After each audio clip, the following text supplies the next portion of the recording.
Ladies and gentlemen, welcome to the revived BPX Break Room.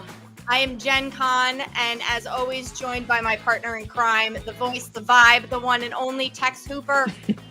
And today we've got something a little extra special. Slappy is stepping out from behind the curtain, off the producer's desk, and onto the stage. That's right, no hiding in the shadows this time. He's live and in the mix with us.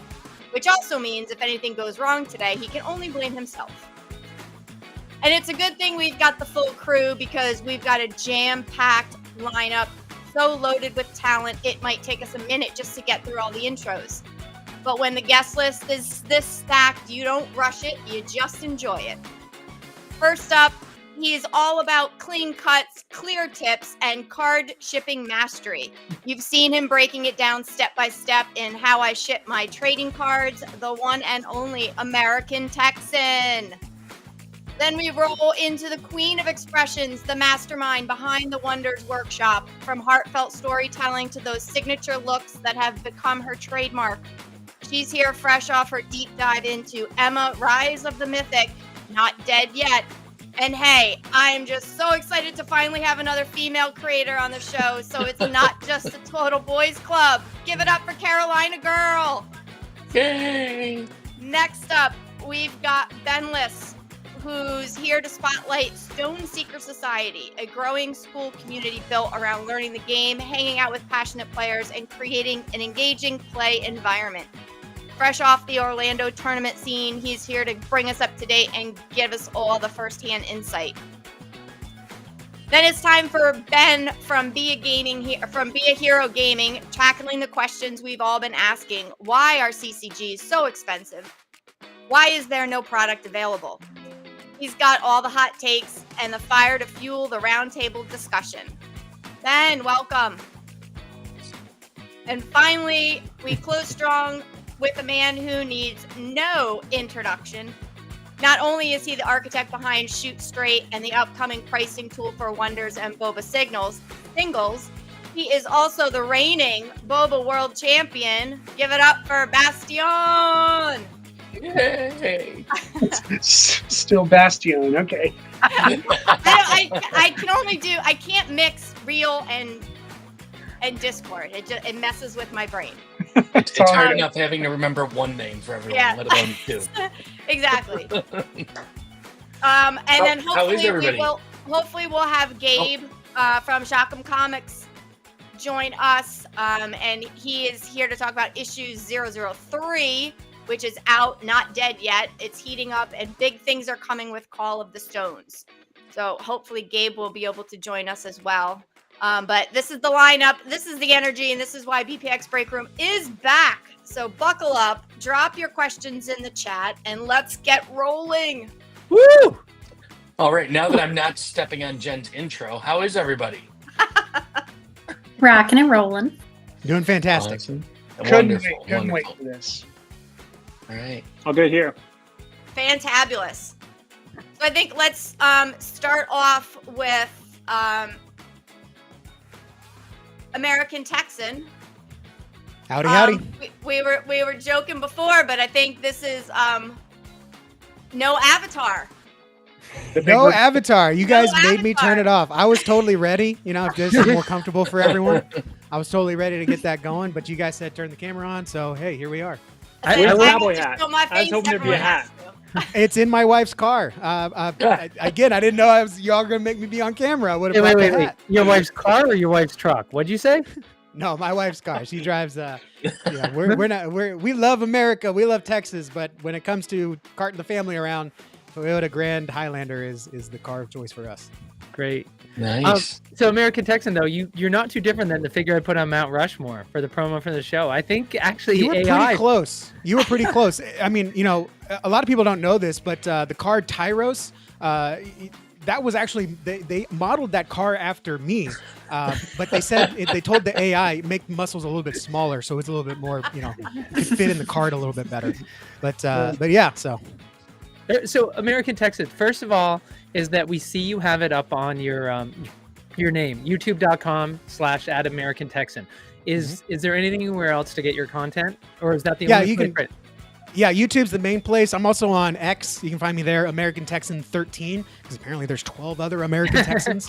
But you can find me there on X. Great. All right. And how often are you dropping? I feel like you're starting to increase your frequency, but how many times a week are you dropping content? So I post 6 videos a week. 3 of them are wonders. This is a hobby channel. So my hobbies are Wonders of the First and comics. So on Monday, Wednesday, Friday, I do comic videos. And on Tuesday, Thursday, Saturdays, I do Wonders of the First videos. Tuesdays are going to be mail days where I share what I got in the mail from trades and buys. Thursdays and Saturdays is honestly whatever is on my mind.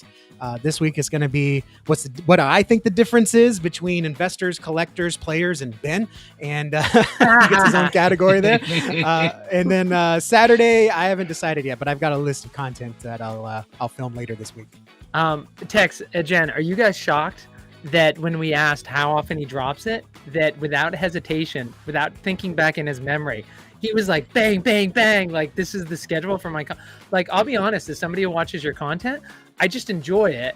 But I didn't know it was so structured. And Grace or CarolinaGirl is Ben. Did you guys know that it was on that schedule? No. I kind of did, because I schedule stuff and I notice patterns, and I knew that I was seeing new content on specific days. Yeah, and I didn't, because I'm completely unstructured. Okay. Actually, Bastaton, look at his background. He told me earlier how he's not organized. Look at those shelves. And he told us. This is green screen. This is, I paid a lot for it. It's interactive. I can actually. It's interactive. Wow. Press the button here. You're living in the metaverse. I can pull a book out of the green screen.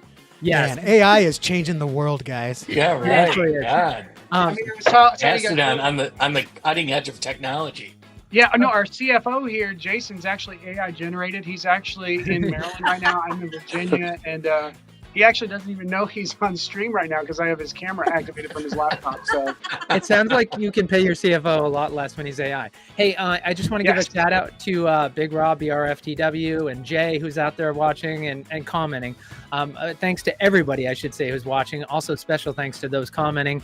Get your questions, comments in here for all the content creators you have here on stage. Capricorn saying Ben is the man. So just FYI. American Texan, no, I do want to talk about I believe it was the last one you dropped. It was mail day. So yes, yesterday, we're filming this on a Wednesday. You dropped yesterday on a Tuesday, your mail day. And it was interesting to see what you had gotten. Talked about, of course, the trade with Bill Cott that you did. And you were talking about, I'll leave it as a tease. I love the video where you're like, you won't believe what I got in the mail. You got it from the Wonders team. I know everybody else on here is jealous of what you got. I'll leave it to people to head to YouTube, to American Texan, to see exactly what the Wonders team sent him. It's shocking. And without saying the details, is that I love your transparency when you were saying, hey, these are my goals in Wonders and what I want to have as my collection. And so you're willing to use that amazing token of appreciation that they sent you and use it to swap. Did you clearly kind of were torn about doing that? You can hear your thinking going through your video. Is like, did you right from the beginning, as soon as you got it, you're like, oh, this is how I'm going to get what or did you think I got to really hold on to this because it was a gift? So there's only one item in my collection that I consider a forever item. I don't want to be buried with it, but I do want my kids to, enjoy it after I'm gone. And that's my Frenchie signed formless foil prisoner. Hopefully soon to be Ramal and Tinsman signed as well. I want to get it 3 signed. But the quill box, hey, spoiler alert, they sent me a quill box. Let's just talk about it, right? I got a big mouth. I'm a Texan, okay? So the quill box was a huge surprise, and that was going to be forever. After I opened it, I immediately went to As Collectibles and bought a case for it, which you can see me put on the video that came out yesterday. But at the same time, I look at my collection or anything I collect as what am I going to enjoy the most? I don't want to chase for completion's sake itself. I want something that when I walk into this is my office, I work out of this office. The reason why I'm not in my usual get up is because I'm making sales calls during the day, right? So, I mean, I want something that will help me enjoy the process. When I got to grind down, no one's home, I'm on my own, the couch is 30 feet away. I want something that if I'm going to sit in an office and do work and run a business, I want to be surrounded by the things that I enjoy.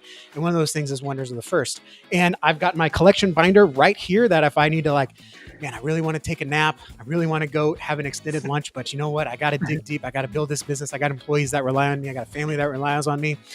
I also have some cards that I want. And I look at the cards and I'm like, all right, let's make some sales so I can go out and buy a Formless Foil F this or something like that. And so I like to surround myself by things I enjoy. Anyways, the quill box is awesome. I love it. I enjoy it. It's on display back there in my corner there where I make videos. But at the same time, if I'm looking at the quill box or I'm looking at 7 additional Mythic Formless Foils that I would trade I would rather have those Formless Foil Mythics to complete my Umbra-themed collection. It's one of the things I teach my kids. You know, you got to imagine before you buy something like, say, a McDonald's Happy Meal, or not a Happy Meal, but a cheeseburger meal or something, like, would I rather have a McDonald's meal in one hand, or would I rather have a $10 bill, because that's about what it's going to cost nowadays?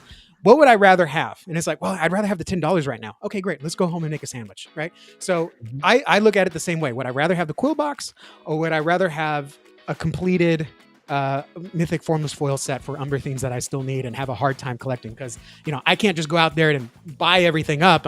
I can't, and I don't have as much trade bait as I would like. In the trade bait that I do have, it's just a little, you know, it's hard to match that exactly, right? It's hard to find someone with a Formless Foil Mythic that also wants a Formless Foil Arius of Boundless, right? Or Arius of Thalwyn. So I'm like sitting here like, okay, well, if I did want the Formless Foil Mythics, what things can I trade, right? I've traded some crazy things. Me and I traded an electric guitar for a handful of Formless Foil Mythics in the Blockbacks channel, right? I will happily trade to get the stuff that I want. And this is just another asset at my disposal now to trade for those Formless Foil Mythics. And I'd like to think as a member of the community that the Wonders team, you know, if they could, and I don't think it's part of the culture, they would have sent me the Formless Foil Mythics that I needed for my collection. They saw my binder, they saw the gaps, right? And if they could, if they were inclined, like some other businesses might, they could just walk over to the line, print some more, print a sheet, you know, or grab some out of the pack that they know where they are. That's not the Wonders team, right? So they're like, we got to send them something. We want to send them more than a shirt and a hat, which is what I was expecting, right? I was expecting, you saw the box. It was sitting right next to me the entire week until I did the mail day video. And I'm like, I cannot believe this was sitting next to me. I'm glad I didn't keep it in my car or anything like that. But I opened it up and I was just like, I'm glad I'm not filming this. You should not see a grown man cry in this way. I could not believe it. I even messaged Joe and I was like, are you sure you guys sent me the right thing? Like I was expecting a hat or a shirt. But all that said, you know, I think they value the chase. They value collecting what's going to bring you the most joy. And at the end of the day, it's like, I want these Formless Foil Mythic Umbra themes to finish out my collection. And I don't have 2,000 or 3,000 to invest in this product. I barely have what I have now. And so just being creative, it's like, okay, well, if someone's out there and they can match the trade value of the quill box with Formless Foil Mythic Umbra themes, let's talk about it. You know, worst case, let's talk about it, right? I run a business. I do sales for half my job. Worst case, let's just talk about it. Worst case, you walk away learning something, I walk away with something. Best case, hey, we both got something more valuable than what we had.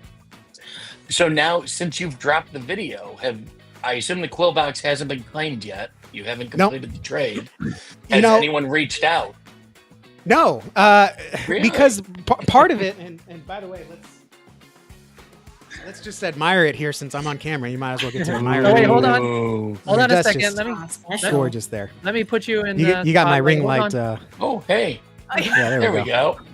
Ooh, man. I mean, nice. just absolutely gorgeous. It's nice. It is so cool, and it's in this box here from As Collectibles. Go check them out. Actually, I think this was the last one they had in stock. So, but anyways, if someone would rather have this, and they just happen to have a Formless Foil Nocturna of Armor theme, a Formless Foil Efthus, a Formless Foil Desolation, and probably 3 other Formless Foils to get up to the trade value of this box, hey, let's at least talk, right? I'm not saying I'm going to do the deal. I'm saying let's at least talk. And so, yeah, I think that's kind of, you know, where my head is at with this.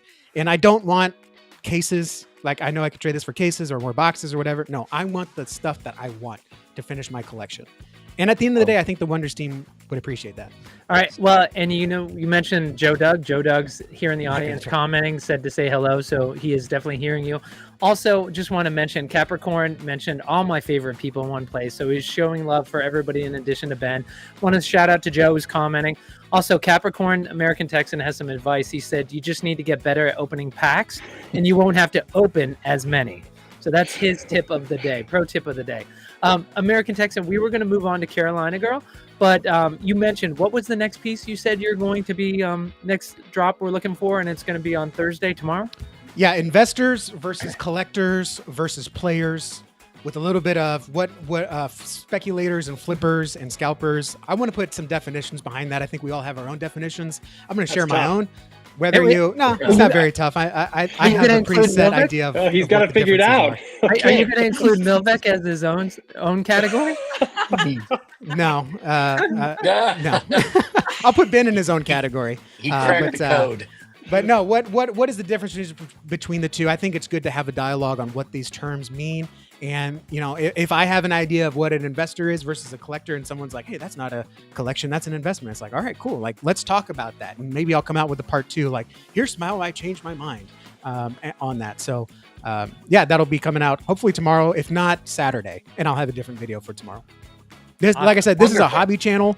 And this is like end of the day. Kids are in sleep. Work's done. Dishes are done. House is ready. Now I can film a video for the last 30 minutes to an hour a day. That's why I stutter so much in those videos, because I'm tired. I've already been up for 20 hours. Oh no, your content's great. We love it. Keep it coming. Tex, Jen and I were talking before the show. You guys nail it. It's all right around 10 minutes, 7 to 12 minutes. You guys keep it brief. You keep it interesting. It's fun to watch. We tend to be more on the collector. Well, we'll see what American Texan's definition is, but we seem to be more on the collector side than the player side. But even the ones that get a little bit more heavy to the playing side, we just love watching the content. So thanks, American Texan. Are you going to stick around though? So sit on the couch? Okay, good. Because I think Grace, otherwise known as Carolina Girl, is that she is, you're a college girl, right? Yes. My last semester. I graduate in December. Oh, wow, yay. And you have to get to class. This is live TV. You've got to leave for class in less than an hour, right? At 1 p.m. I have to leave to go to my organizational and industrial psychology course. Oh, all right. Oh, well, that's what I used to teach that. Oh my God. All right, so Carolina Girl, tell us about, though, you were talking about you had to use on your last video, you said I had to use my journalism degree or class, or what is it? Yeah, so I'm a communications major, so they make us take a bunch of like basic classes. My concentration is interpersonal and cultural communication. In other words, I yap at people, which is why I'm good at making videos. But I have for my major, you have to take a basic writing course for how to write a news article, how to do interviews, that sort of stuff. And so I was, making the joke that since my last video involved a interview, that, I had to put that there. So yeah, that's kind of what I was joking about there. What? All right. So where can we find you? We all know to find you on YouTube. Is there anywhere else that we can find you? X or anywhere? Not at the moment. Okay. I've been thinking about doing Instagram for the shorts that I've been doing, but it's a lot right now because like I have a job outside of this and I'm applying for jobs. And so like if I can just do it on YouTube, it's kind of one of those things where it's like where is my best bang for my time? Yeah, you sound like American Texan, and that's a great point, which is all of you managing your time, this is not your primary thing. So as a member of the community, thank you so much guys for doing this. So I had one question for you, and like after I did it, there are two things that I thought it's kind of sexist, like right with men, we tend to look at women and like how they look or their expressions. And like, I feel like we do that more in society than we do it to men. Like, I'm just thinking, I know sometimes you wear glasses, sometimes you don't. I don't know with Ben, whether he wears glasses and sometimes he doesn't. And that is a bias that I'm having. But I notice your videos, Grace, is that there's a lot of times an expression on your face, like an exaggerated expression. But I almost feel like that's part of the hook. Like, is that intentional? Like, you're not looking like, I mean, we all know the suggested YouTube thumbnails they want you to use, right? And yours are like, it's always this expression. I'm like, what is she about to say? And it almost makes me, it's part of what makes me want to click play on your videos. Well, I was trying to make generic thumbnails, but I have some strange faces that I make. If you've ever met anybody who's known me for a long period of time, they will tell you that you can always read on my face what I'm thinking.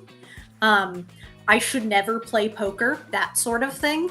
And so I'm usually trying to make a surprised face, like, or something, but I do know that I emote a little differently, and so there's all these sort of things that, like, I'm trying to do something funny, and hey, if it's hooking you, it's working. Absolutely. You got to get those clicks up. The thumbnail drives the click, and that's how you do it. Oh, yeah. That's why everyone's making those faces. I even make my avatar make those faces. When I was not doing thumbnail, like when I started doing thumbnails with my face on them, I was like, oh wow, look at how many more views I'm getting. Yeah. Just interesting to see that background. Yeah, and to answer your unasked question about the glasses, I get migraines, and these are blue light glasses, so depending on whether or not I feel a headache coming on, I'll wear them. I try not to wear them while I'm filming because nobody wants to look at glare in my eyes, the whole window to the soul thing. It takes a little away from the video, but it just, if I have a really bad headache that day, I typically put them on. Great. Wonderful. My favorite thing about Grace was the video she did of the top down, how you had that rigged up so you could your phone could show down. Yeah. I love that because when I My first started contraption doing videos, with cards. when I started doing videos, I didn't have that. I had this crappy tripod, and I propped it up with couch cushions, leaning over the table so I could get a top-down view. Well, Excellent. and the I love funny it. thing that I couldn't show you is that on top of that, and for those of you who haven't seen it, I have card boxes stacked in a way that I balance my phone on top of to take my top-down videos. Perfect. And then I put a little rock on top of my phone to balance it so that it doesn't tip off the front. High tech. I really need to buy like a tripod or something, but if it's working for me right now, it works. Take a picture of that so we can see that. It would be That's part of the fun. That's part of doing all this. Is seeing the creators grow in the things that they have to offer. And there's a comic book channel that I follow that he's like literally like, hey, I want to buy some new camera stuff. So here's the comics that I'm selling to help fund and the community around him. That's like, hey, yeah, like let's do this. We want you to improve. We want to support you. And again, using the assets that you have to get what you want in those trade deals, that's a lot of fun. And so to see your MacGyverness, what's the word I'm looking for? To see how you figure these things out, I think that's ingenuity. Fantastic. Yeah, Right, your well, ingenuity. So one of the things I want to get with Carolina Girl before we move on is, Jen, you mentioned you saw her latest video, which the Emma video, which just dropped yesterday, and people will be watching this recorded. Dropped on I dropped September. Monday, Wednesday, Friday videos and Tuesday, Thursday shorts. Okay. And what's anything with the subject matter? Does anything delineate? When I have content of the same style that I can drop, I try to do it. Like, I think I've been doing mail days on Wednesdays or Fridays, and I think mail days on Fridays and the deck tech videos on Wednesdays, but I'm about to run out of both of those.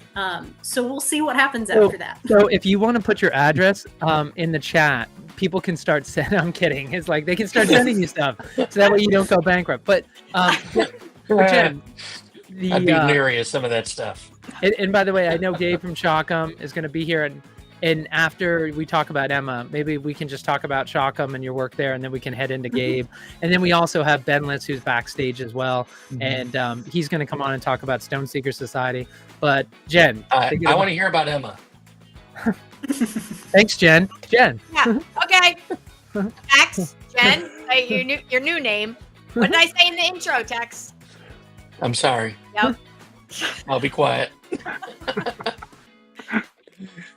No, I'm assuming, Sky, you're referencing another finally female creator. Can't be more happy. We have to stick together.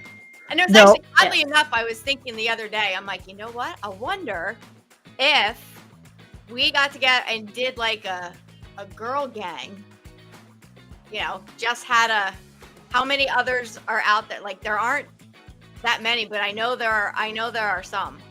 So it's like we need our own channel, I think, our own gated channel. Just the girls. Well, if you need a producer, I'll be glad to be behind the screen and help you guys. But so Carolina Girl is that, of course, one of the biggest topics in Wonders is Emma. It's the face of the franchise. Of course, it spawned a comic. It spawned an empire, which Gabe is going to talk about in a second. It spawned employment for you.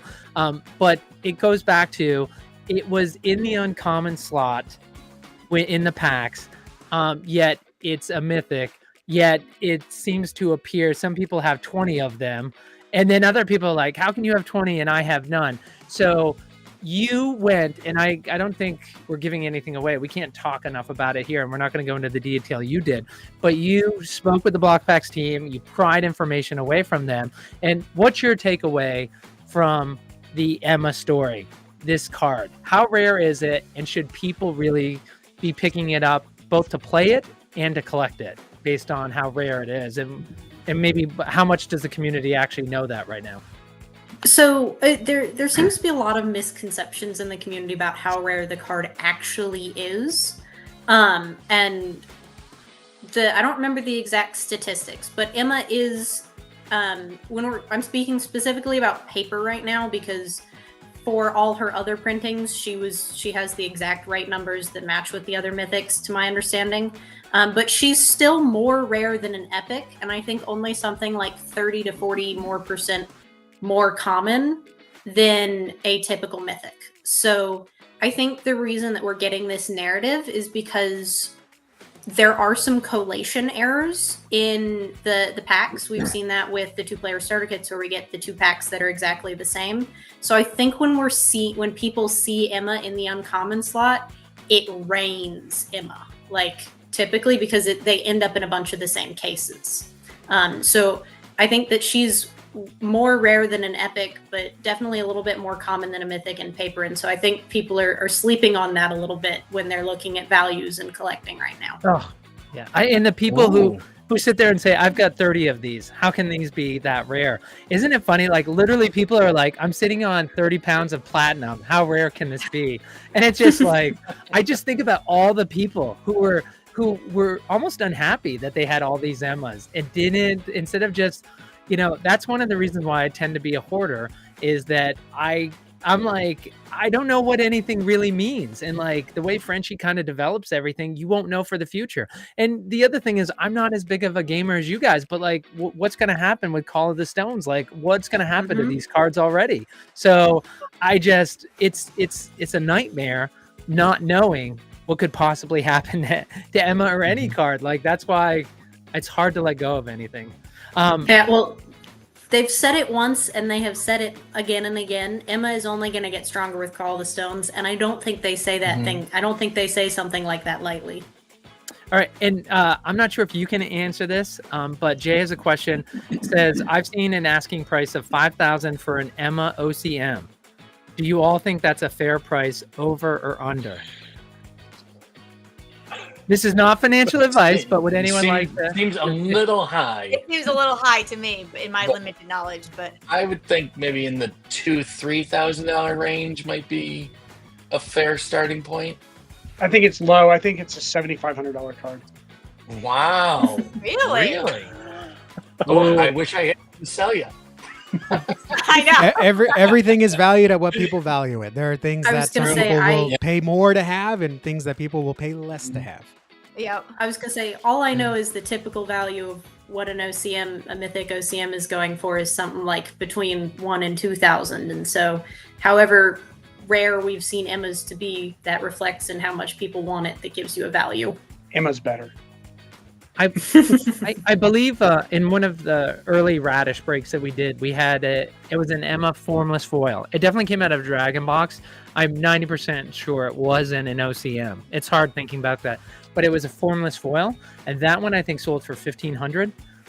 So looking at where the OCM would be is like, yeah, I mean that 2,000 to 3,000 that I'm hearing, like it's interesting. Of course, Branch with ShootStrayt is going to talk about pricing for the Wonders community at the end of this show, so stick around to hear about that. Filizino is piping in and he's saying it. He thinks that 5,000 is overpriced at the moment. I'm changing my opinion. I trust Filizino, so there's no way. No, you said 7,500. We had a deal. Well, he We had a deal at 75. he did say at the moment. So I would probably say. Yeah, the moment passed. Emma's only going to get Filizino says there's no way that card in OCM is more expensive than Nexus OCM, as an example. And I will say the one thing with Filizino, though, is Filizino reminds me a little bit of my dad. When my mom would go to buy a dress, my dad would think back to 1950 and what the prices were and be like, how can you spend $10 on a dress? It should be $1.40. Mm-hmm. Filizino's got a little bit of that. Like, he wants to bring everything down, and it's just like he's fighting the tide of the people who are in here. One, the gamers who want to have it to play it, and the collectors. And then finally, Big Rob says a lot of Emma OCMs would be locked up. So I think finding one on the market will be rare. So I think it's not crazy to fetch 3 to 5. All right, Grace, let's talk about if add anything you want about Wonders Workshop, and then I want to just hear about Shockham Comics and your work there, and then we can go straight into Gabe, who's backstage, and we'll bring him on. If that's okay, Jen, Tex, does that sound good? Sounds good. I have a quick question for Grace regarding the Emma. Now, the Rend card is also Emma, correct? Yes, Rommel do you confirmed think- that to me. Yeah. So do you think the Ren card should be considered equivalent to the regular Emma? I do not speak for values. I do not. Here's my CYA before I say anything. I am a player. I have a player's budget, so my answer is no. It's also an uncommon, and it has a lot more printing. I think, potentially when we start to see some of the lore behind that card and what that story is, it might gain. Thank you. It might gain it might gain some traction, as all cards do when there becomes a story behind them in lore, and whether it's the lore from the actual company or the lore of the community. Like, a lot of the cards that we have that are more valued have community lore, and that's why they're high. And so there's that aspect as well. But right now, I wouldn't say anything crazy would go crazy with that. I think that Ren card foretells something about what's going to happen to Emma in the future, and I think that Ren card might end up being a very special card. On that note, I'll try to get us back more on schedule. Yes. Okay. Enough of that.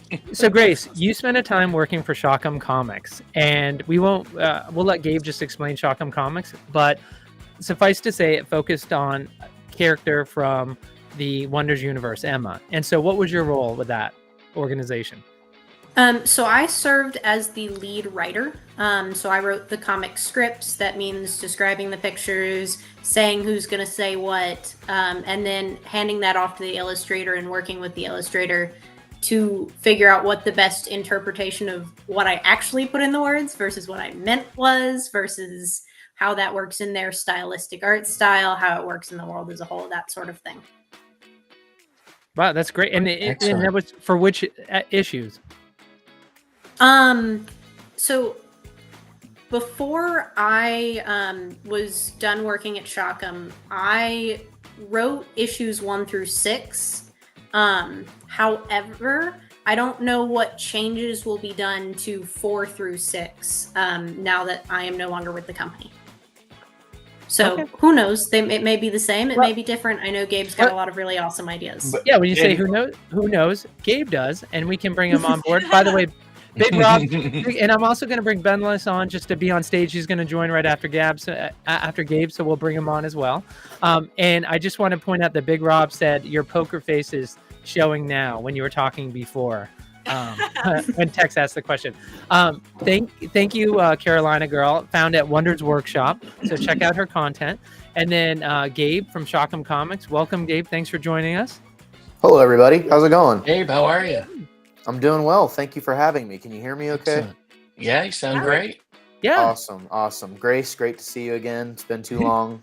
It was nice to Yes. hear. I joined on backstage, like was mentioned before. I was listening to you guys talk for the past 10 minutes, and I was like, man, it feels good to be around the Wonders peeps again, because it's been, head down, just working nonstop. So, Well, Gabe, tell us about Shock'em Comics. For people who've never heard of Shock'em, we've got a lot of new people, especially after Orlando, who are landing in the Discord, don't know anything about Wonders, so they probably don't know Shock'em. So for the new people, it's like, what is Shock'em? okay, yes. So, hello, everybody. My name is Gabe Fast. I am the creative director here for Shock'em Comics. I have a few issues I can show off. So what we do is we have taken, that's Emma right there on the cover of Emma issue 1. That's not Emma. Yeah, It looks like Jen. It is. It's Emma. I'm telling you. No, just happy put Jen up on the screen. Yeah. What? Why don't you Okay. put Oh, him there up, we go. Gabe? There we go. Yeah. There you go. Yeah, that's so what we issue wanted. 1, Emma, Rise of a Mythic, right there. So what we have done is, whenever Wonders they made their intellectual property available to purchase, we acquired a lot of those characters, items, and lands. And what we have done is we have come up with our own continuity of storytelling that is, its own canon path in the Wonders multiverse. So it's not, the story that Wonders is going to release themselves. Obviously, we're operating, next to them, and they've been so gracious to let us do that. But like Grace mentioned, we are in development right now. Issues 1 through 4 are currently available to read right now. Issues 5 through 8 are currently being developed right now. So it's very, very exciting. And so that's kind of a brief overview. And I'm happy to, go in if you have any more questions, obviously. Where can you get the Tex Hooper? He asked the question Yes. the other day. He wants a physical copy of the latest edition, which just came out, on the 1st of September or last couple of days. Where Yeah, can you number get 3. it? Yes, so we don't have any physical editions of issue 4 yet. And honestly, I don't have a time for you whenever we will have physicals. That's, the past couple months, the company's been through a bit of a shift. So we're really just focusing on trying to build the intellectual property and make the story the best it can be. And we are trying to just have no barrier to entry for anybody. And so we've offered our comics free on Global Comics. You can read those 100% free.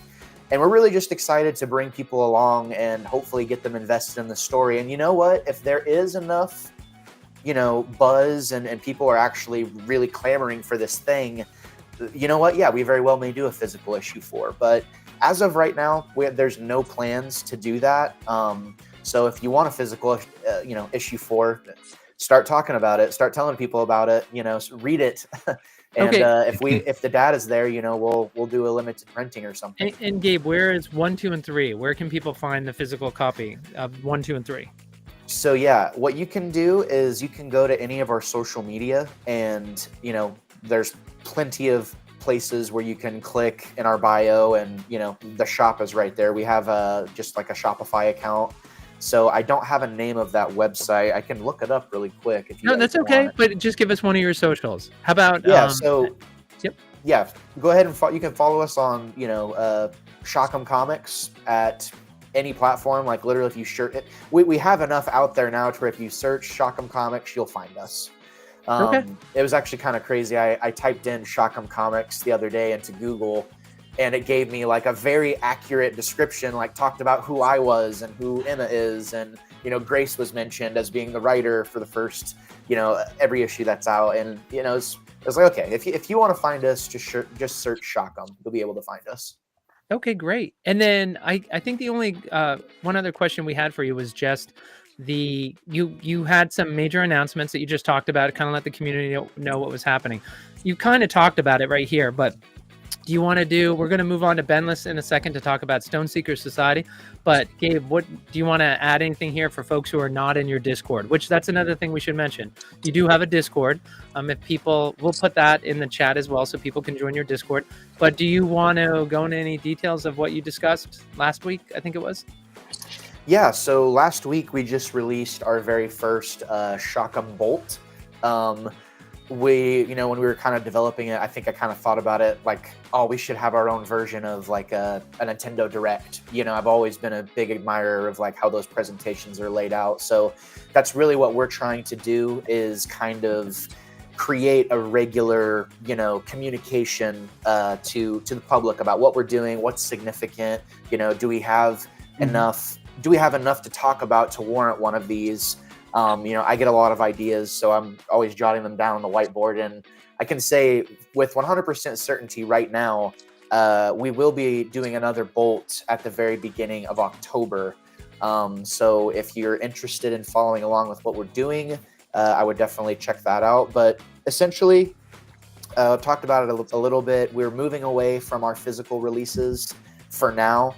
And just focusing on releasing digital. We want to be able to get these issues out as soon as possible, get them into the public's hands, and then start making content about them, like really trying to immerse people in the worlds and get them to care about these characters, and try and tell a story that feels familiar but is different enough to warrant your time and attention. And it's been a great run so far, where we have no plans to stop anytime soon. But obviously, numbers dictate everything, unfortunately, in this world. So we're definitely just looking for as much support as we can get, just in reading the comics, and, let us know what you think of them. Definitely comment in the Discord about stuff. Because, it's a lot of work, and it's really just me and Emma. Oh, nice. Yeah, we just had our first Kickstarter, which was really great. I'm really happy with the way those pins turned out. So we really believe in Wonders as a concept, a brand, whatever. We really like the worlds that are found. Ooh. Yeah. I have my those look pins great. too. Oh, wait, Yes. there's AmericanTexan. Yeah. Very Yeah. nice. Thank you, So- AmericanTexan, for that. And Gabe, will you guys be at Call of the Stones in the fall in South Carolina? I don't think we have any plans to be there at this time. But then again, we haven't been really invited. I don't know if it's like, is that a free event for everybody, or is that just for the Wonders community? I have no plans at this time to be there. I can but tell you, never know. everybody on this panel would like to see you there. So just an Okay. FYI. Yeah. When is it? Yeah, it's November That's That's a 7th. good 9th. question. It's in Yeah. November Tentatively? Yeah. Okay. Well, tentatively, November 7th through 9th.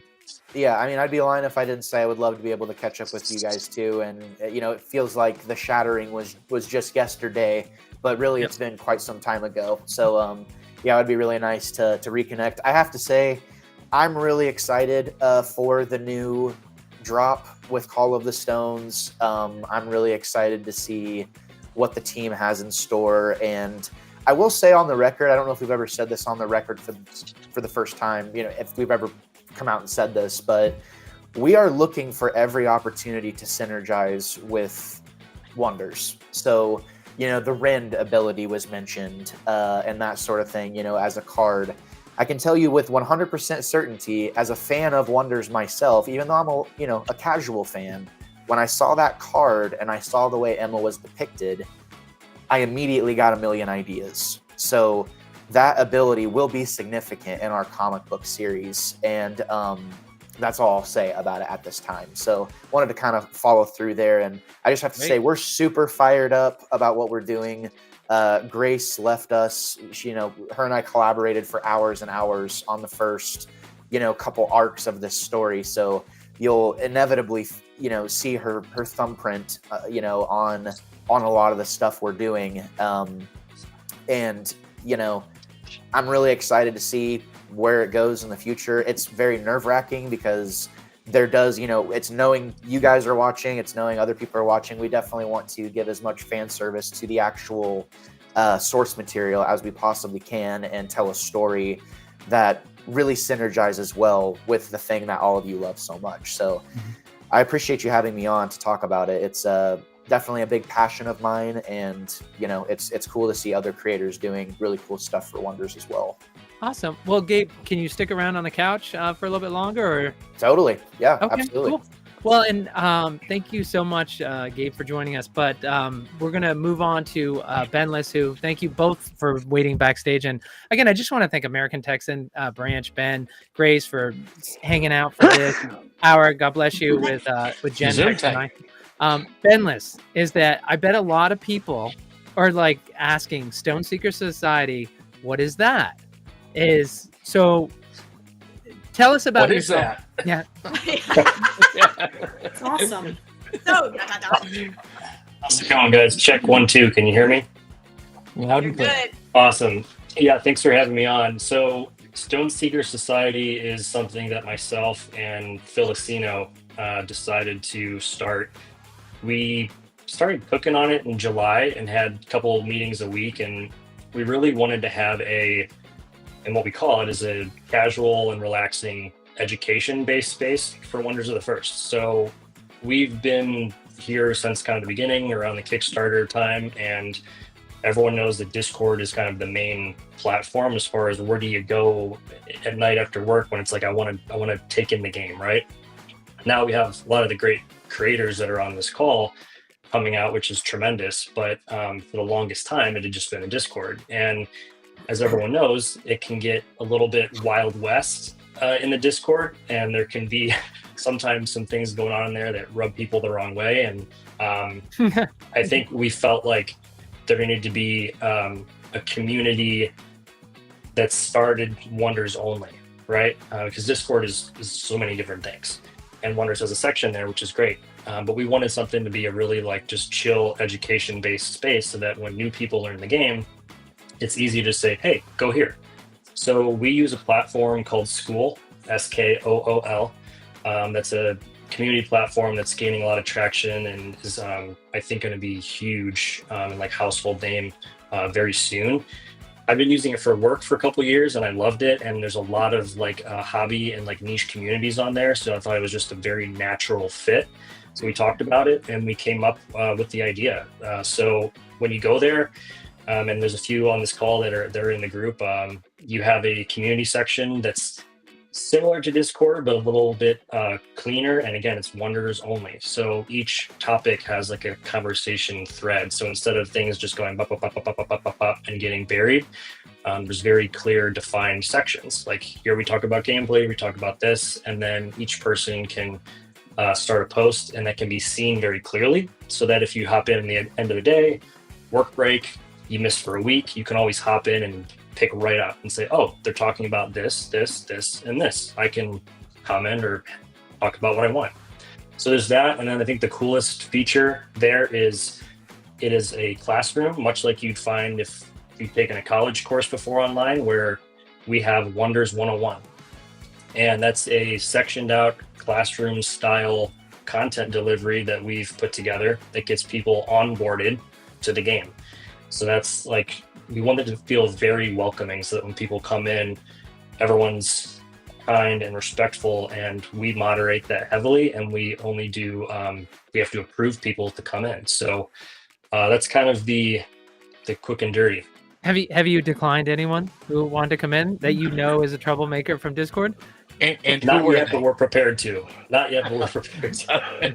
I'm Can you give us literally waiting for you who's to on the step me right now. I just Not tried. cool. I will not divulge who is on the list currently. Yeah. I'm sorry, Branch. No, You I'm just pending joined, right you now. said? While you're talking, I tried to join. It's like it says pending, and it says you're not up to the standard. So I'm going to talk to. You'll have to wait. You'll have to wait, Branch. I got Felixino's covering the invites while I'm on live. Hey! You hear that? You hear that, Filizino? They have a weekly board meeting where all names will be approved at that time. Yeah. Yes. So, Bendless, is that CarolinaGirl said she's excited for the upcoming tournament. Yeah. Yes. Thank you for the pitch there. And yeah, Grace has been a great part of the community, and she did a really nice video kind of showing a little bit of what we're about, which was really awesome. So yeah, one of the things that we've been talking about to make it interesting and make it an attraction is hosting a tournament that's organized and what I'd call casual competitive.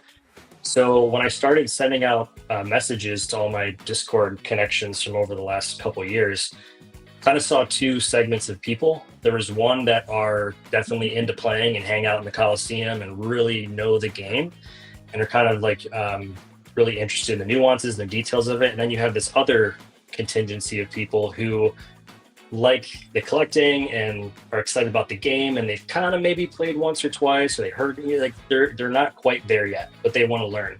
So I'm encouraging both types of people to join, and we're going to just keep it semi-casual and just make sure we have fun. I'm opening it for 32 spots. We are asking a $20 entry fee, and that's not there's no admin fees or anything that will be turned around and paid out to the top 8 winners, just to add a little skin in the game, make it exciting. But I'll be kind of not curating, but once the software puts together all the opponents, I'll be reaching out to people and saying, hey, you're playing so-and-so, they are new, help them learn the game. I'll be popping on whenever I can. We'll have volunteer judges to pop in the games, all of which will be played on Tabletop Simulator. So it should be pretty exciting. It's going to start Monday of next week, and it's going to run for about a full month. There'll be 5 rounds of Swiss play. So each 3 to 4 day segment you'll schedule with your opponent. We're thinking of doing Eastern and Western conferences so that it's easier to schedule. And then you'll submit results, and they'll be tracked in the software. And we'll have a top 8 week that will culminate in a Friday, October 10th championship live stream. Wow. And how many spots are left? 13 as of before I hopped on the call. Okay. You can put me down for one of those spots, It's, Ben. it's 12. 12 now. Oh, You just reminded 12. me to pay you, so I just. Uh-oh. Yeah. Oh, so we're down to 11? Get in fast. Get in And fast. Do I Branch- get 10? Branch Can we has get his to finger 10? I'm looking for my wallet. AI, Yes. tell AI to generate a wallet behind you. Yeah, right. Yeah. There you go.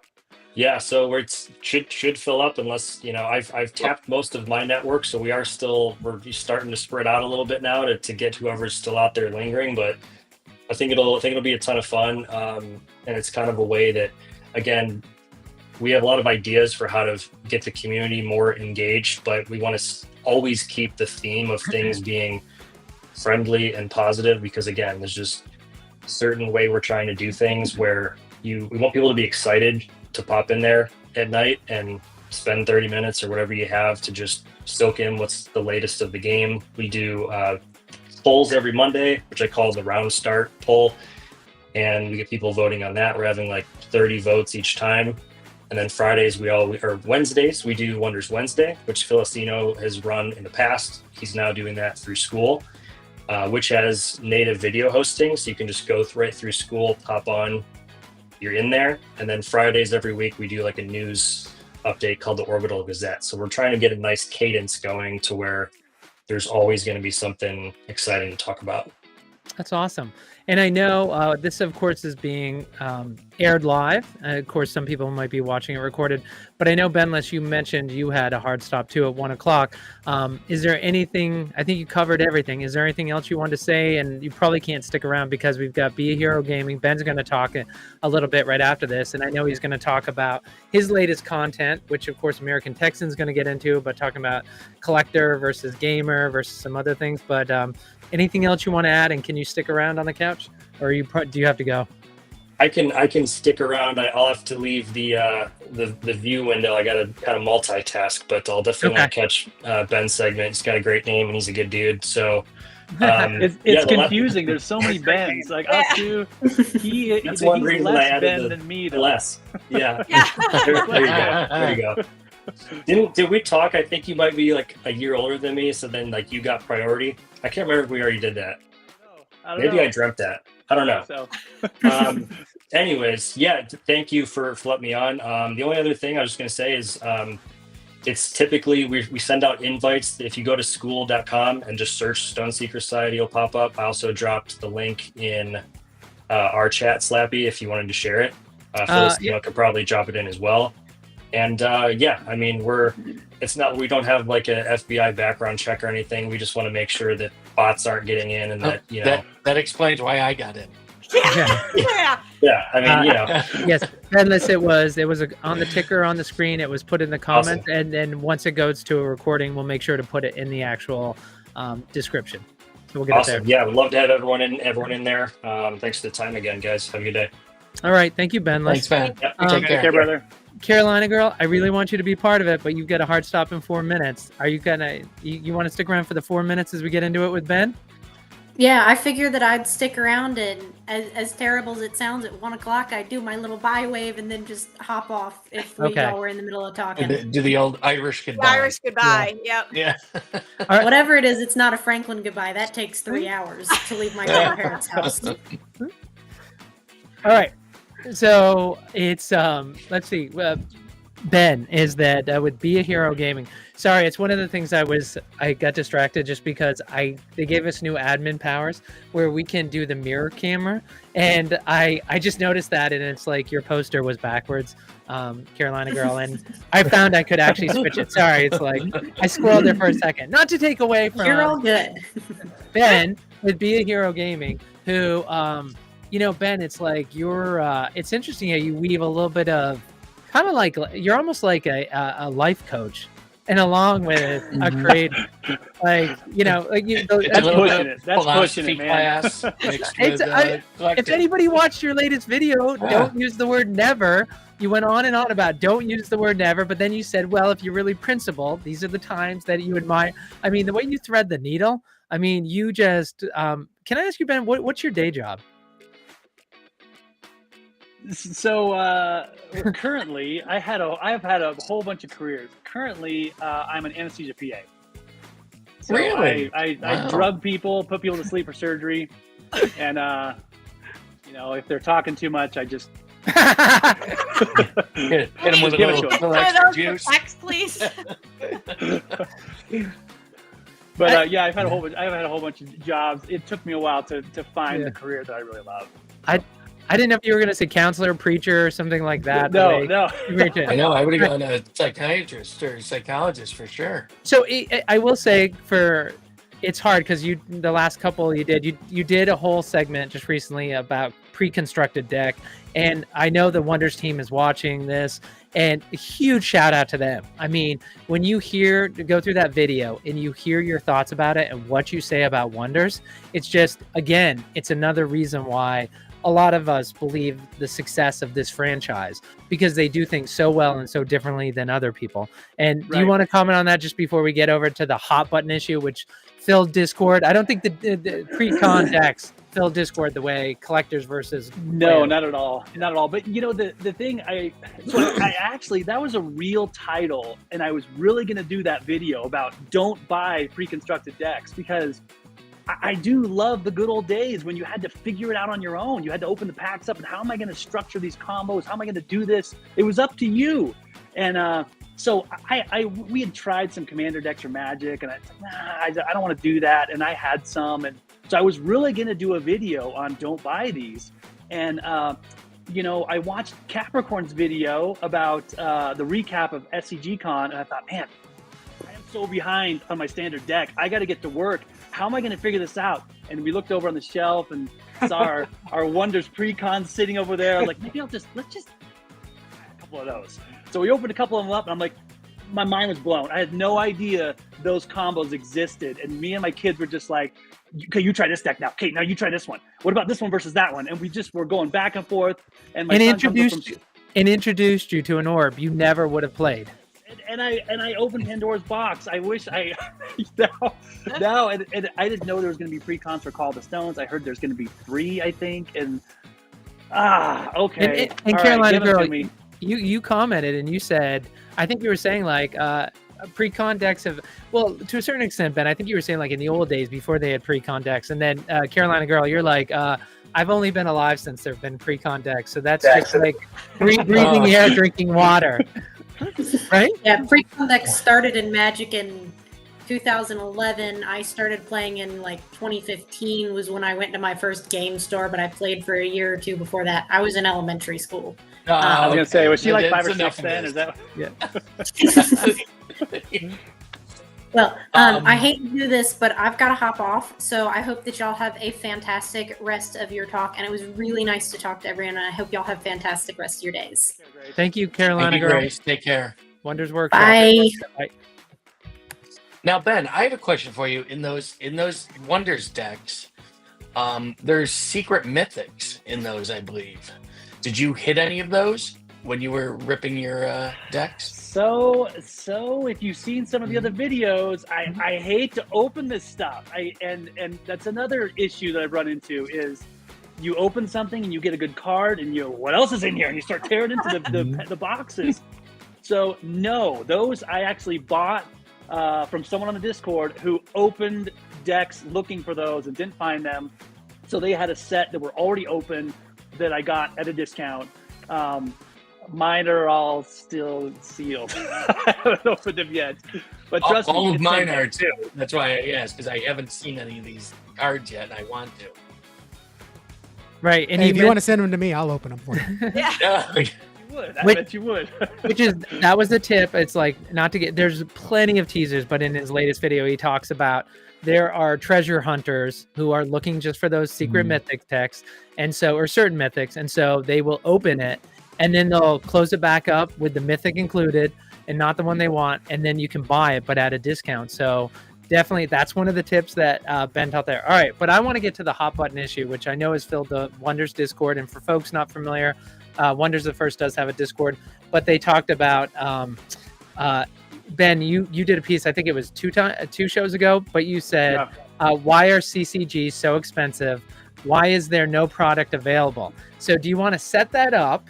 And then I'm curious to hear what everyone on the table says. And I've got an interesting rebuttal. Like, I don't agree with your logic at your conclusion. Good. I'm glad. So what was the show about? So the thing that sparked this was a lot of times when people will comment, I will think, the reason why I like doing videos is I like to talk and just ramble on. And so I get to do this video and everybody has to listen to me or they just shut it off. But people will comment and disagree with me. And I love that because it kind of stirs up thoughts and gets things going. There's this one person, I don't know if he's watching, but there's this one person that is literally always the first person to watch my videos and the first person to comment. He's very disgruntled. Every time I don't know, I'm thinking maybe he's someone from the community that got into Wonders and was upset by the lack of product and now is, every time he says, how can this game take off when there's no product? How can this game take off when it's so expensive? And the only way you can get it is from eBay and from scalpers and anyway, and I will say, for the most part, he's been very diplomatic. He hasn't said anything too harsh, but he'll always comment, again, the first person to comment. So I think this is weird that you're watching my videos, if you are so upset about this, but he still watches and comments. And so that's what got me thinking, maybe we should talk about this. Why is there no product and why is it so expensive? And first of all, it's important to know that it's not just Wonders. It's all across the board. It's Pokemon, it's Magic, it's Flesh and Blood. It's all of these games are really hard to come by, and the prices are going higher and higher to just astronomical, ridiculous proportions. And so it's not just Wonders. It's hard to get any product. If you go to the Target shelves, if you go to the game store, the shelves are empty. The game store will tell you, I can't sell you these because I need them for draft night. And there's just not a lot of product around. Now, I feel like Wonders is a little bit different than other games. I feel like other games are capitalizing on this. They're thinking, you know what? It's hot. Let's make it scarce. Let's drive the price up. Let's sell it out. I think Wonders is doing that because it's so new. I think you have to be really careful in what you print, because if they just dump a bunch of product on a small community that's growing rapidly, dump a bunch of product on this small community, what's going to happen when there's a glut of product and people aren't buying it? Maybe that won't happen. I don't know. Maybe they could print a ton of it and people would snatch it up. I don't know. But that doesn't bode well for collectible card games. Now, the flip side is also true. We see that with people wanting to get the product, can't get it, and slowly trickle out of the community because they just feel like it's too expensive. I can't get it. The singles cost too much. It's all scalpers. so I think there's a difficult balance here. I'm glad that's not on me, because I think that's going to be really hard to figure out what's the proper amount of product to be available to where we're satisfying the demand plus a little, but we don't have this glut of cards sitting on the shelf collecting dust. But the other thing is, sorry, go ahead.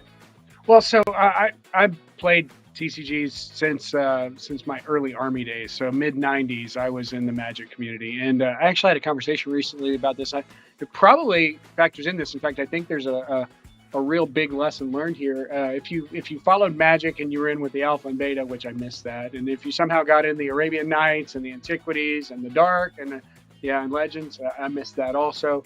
And then if you were unfortunate enough to get in when Fallen Empires hit, and if anybody's recognizing that reference there, what you know is so there's but it's great cards. But they were overproduced so badly that so many local game stores, literally, not figuratively, went out of business because there's this allocation demand that everybody wants. I want this much of this, and I'm going to ask for this amount. I hope I get this amount, and you get 10% of it.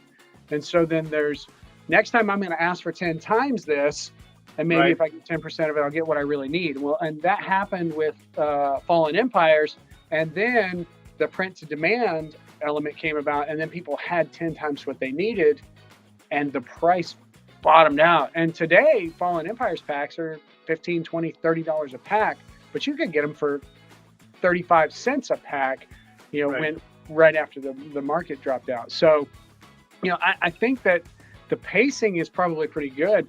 But I'll let you continue with that. But I think there's a really big lesson there. Well, Branch, I think that's a golden point, and that's exactly what I'm saying, because historically that's what's happened. Historically, Magic got really hot through Alpha, Beta, Unlimited, Revised, and these other side sets got really hot. So then Fallen Empire came out, and they just dumped it, and it was too much. It was too much, and people just thought, I have what I need. I can't buy any more. Everybody has what they need. Mm-hmm. The other aspect, though, is the whole, and this is the sensitive topic, is the whole scalpers, the people that buy all the product. And I really think people go to Target and they don't know what they're buying. I think they just buy stuff, and because I went to, when the 2-player starter set came out, there was one Target in town in Colorado Springs that had it, and I bought one, and they left the others on the shelf, came back a week later, and they were gone. And I don't know anybody in Colorado Springs that plays Wonders. I think they just saw it and thought, well, this is cool. This is going to go for a lot on eBay. Or maybe they just looked it up really quick on their phone and thought, we're getting these, man. And so I think there's a lot of people that are diving into collectible card games. And I have to be careful saying this, but maybe don't have any business being in collectible card games because they're just doing it to try to make a buck. I don't know. I guess that's not fair to say. You try to make a buck. I am so excited for y'all to watch this video because I'm talking about all of these. I'm gonna have to move my schedule tonight. I'm gonna tell the kids go eat hot dogs for dinner so I can work on this video. I'm not gonna cook you dinner now. I'm the house chef here. I can't wait. We're gonna talk about all of these things, including the differences between scalpers, flippers, and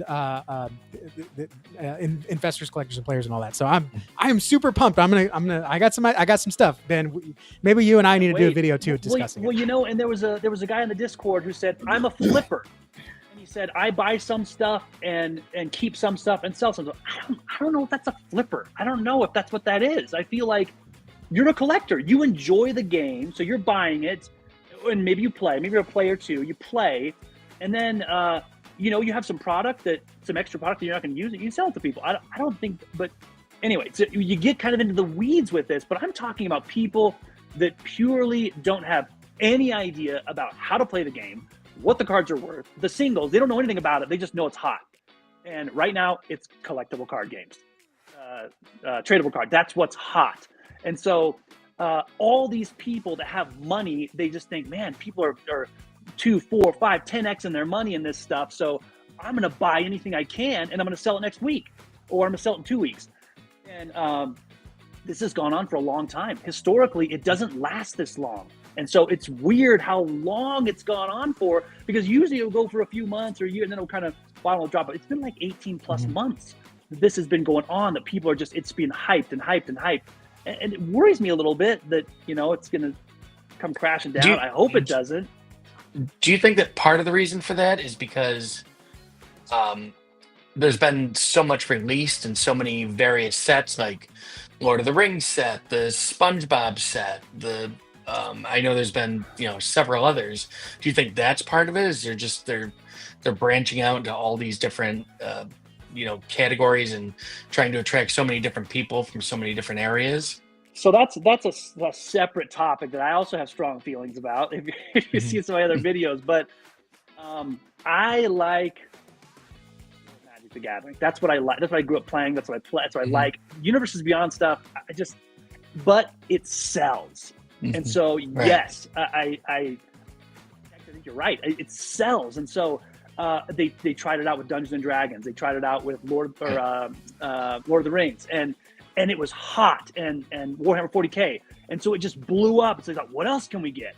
And so they literally just went to every single IP and it just blew up and blew up. But bought licenses and yes, and the prices can't keep going up forever. They gotta come to a point where they level off, or they just can't keep going up forever. And my worry is just like Branch talked about the Fallen Empire set. My worry is that card companies are going to get so stoked and so excited, they're just going to print all this extra product. It's going to get to the point where it's too much. All the scalpers, all the speculators, people that didn't really care about the product in the first place, they're trying to make money. They're going to move on to the next shiny thing. What's the next shiny thing? What's the next exciting thing? I'm going to that. And all of a sudden there's going to be a ton of product available, and it's not going to go well. I will say though, I think it bodes well for Wonders of the First to come out in this environment. I mean, it could not have been better timing for this game to come out, because I was thinking the same thing. Yeah. There's so many collectible card games that have come out, but Magic and Pokemon reskinned, all of them, every single. So many people have said, "Hey, try Sorcery, try Lestrals, try all these other games," and I look into it, and I'm like, "This is just Magic. This is just Pokemon. This is the same thing. You just liked, a couple of rules to be changed. You changed a couple of rules and made it, but it's the same thing, And the beauty of Wonders of the First, and the reason why I think it's gonna go big and has a bright future, it's completely different. It is completely different than any other game out there. Not just from the gameplay, but from the fantasy sci-fi crossover. I mean, it's just golden. Well, that's awesome. And I think, actually, I was hoping, I don't have it on me, but I wanted to see that comment that Frenchie made in the Discord where he was talking about what he plans on, where he sees the growth coming from it. But a couple of things we should say is that why Wonders is different is that Jeff French, for Gen Con, Tex and I, we've been involved with Jeff Frenchie, and his projects for over 4 years now. And he does not look at, there's a story I love telling, it goes back to my General Dynamics days, but the old saying about build a better mousetrap. And I'm like, no, you're wrong from the first point. My goal is not to build a mousetrap. My goal is to kill a mouse. And you keep focusing on this thing that everybody tries to make better. But I'm like, what's the best way to kill a mouse? That's what you should be focused on. And Jeff has that ability. It's like where most people say, how can I build a better mousetrap, i.e. Magic?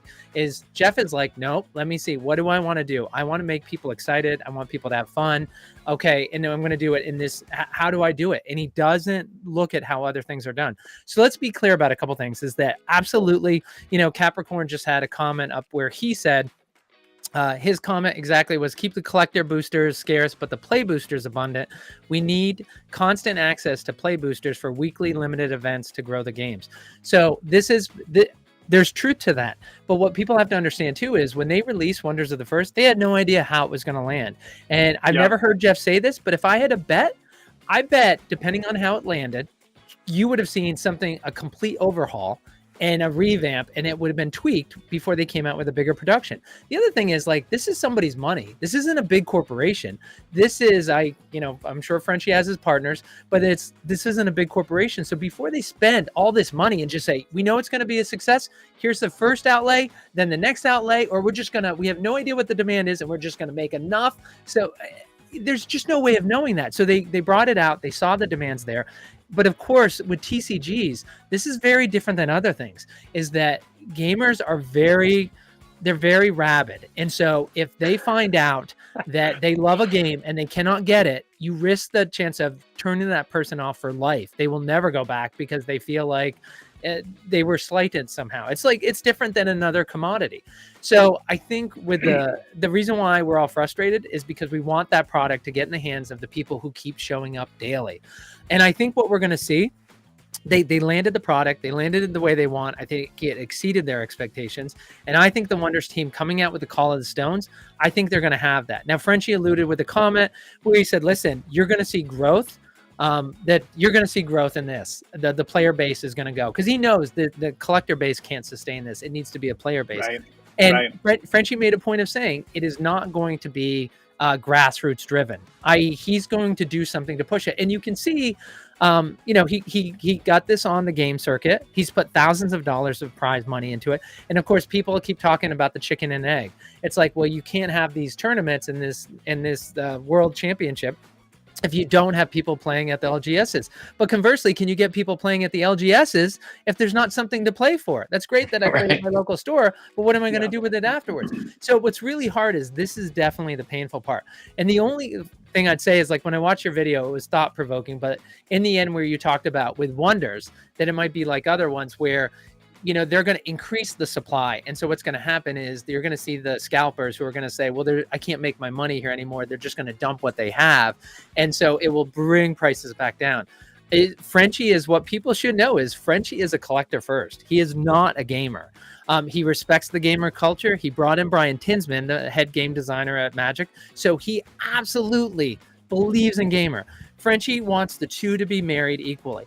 But you have to understand is because he respects that collectible side is absolutely the print run's going to go up. They're going to have you're going to have those play boosters so that people can play the game. You can have events at LGSs, but it will not be like any other company, any other franchise. It won't approach the numbers. And I would expect early sets to continue to rise, Ben. Like, I don't think they level off. I don't think they come down. And I think, Filizino earlier mentioned, prices are finally coming down. There's a trough right now. Absolutely, there's a trough because there's been, let's be honest, it's a different team for Wonders than it is from Boba, but the leadership at the very top oversees both of the franchises. And it is too much to have both of them going gangbusters at once. So I personally picked up 30 Call of the Stones Dragon boxes because I 100% know this is a community that when everybody's looking left, nobody looks right. And I'm just like, I love the Dragon boxes. I loved ripping them. I like how they look. I love saving them. Are you going to open all those, Slappy? No, I won't open all of them. I don't know how many I'll open. Yes, you will. Yes, you will. Oh, he doesn't. Scott does not rip stuff. It's really hard. He's the worst. At the shattering. At the shattering, my first Dragon box, my first pack, I hit my stone foil. So it was really hard. Like literally, I was like, what am I going to do? Am I going to keep ripping? I'm like, so that's why. And I've also, after I came out of the shattering, I told everybody, I'm like, rip your booster boxes before you rip your Dragon boxes. Like I'm not a drug user, but to me, it would be kind of like, should I get high on Mountain Dew or I should do a hit of heroin? Like, let's do the heroin and then go to the Mountain Dew. It's like, look, I'm a Texas boy. I'm a Southern boy. We all know if you're drinking sweet tea after you eat dessert, that tea ain't sweet anymore. So, I think there needs to be a banner, not life advice here somewhere. Yeah, right. Yeah. No, this is life advice. This is my Be a Hero gaming moment. Okay, guys? If you're drinking sweet tea, you ain't going to like it after you eat dessert. Make sure you save the good stuff for last. Yes. Well, I think Capricorn makes a good point in the comments. I mean, collector boosters, keep those scarce how it is. And I think, I didn't think that will really help because it's true. We need the play boosters to play. We need those to play. Those need to be out and dump the play boosters on us. Just dump them out. And then the collector boosters can kind of be this other thing. Hopefully that's where this is going and we'll be able to get some real traction in the LGSs.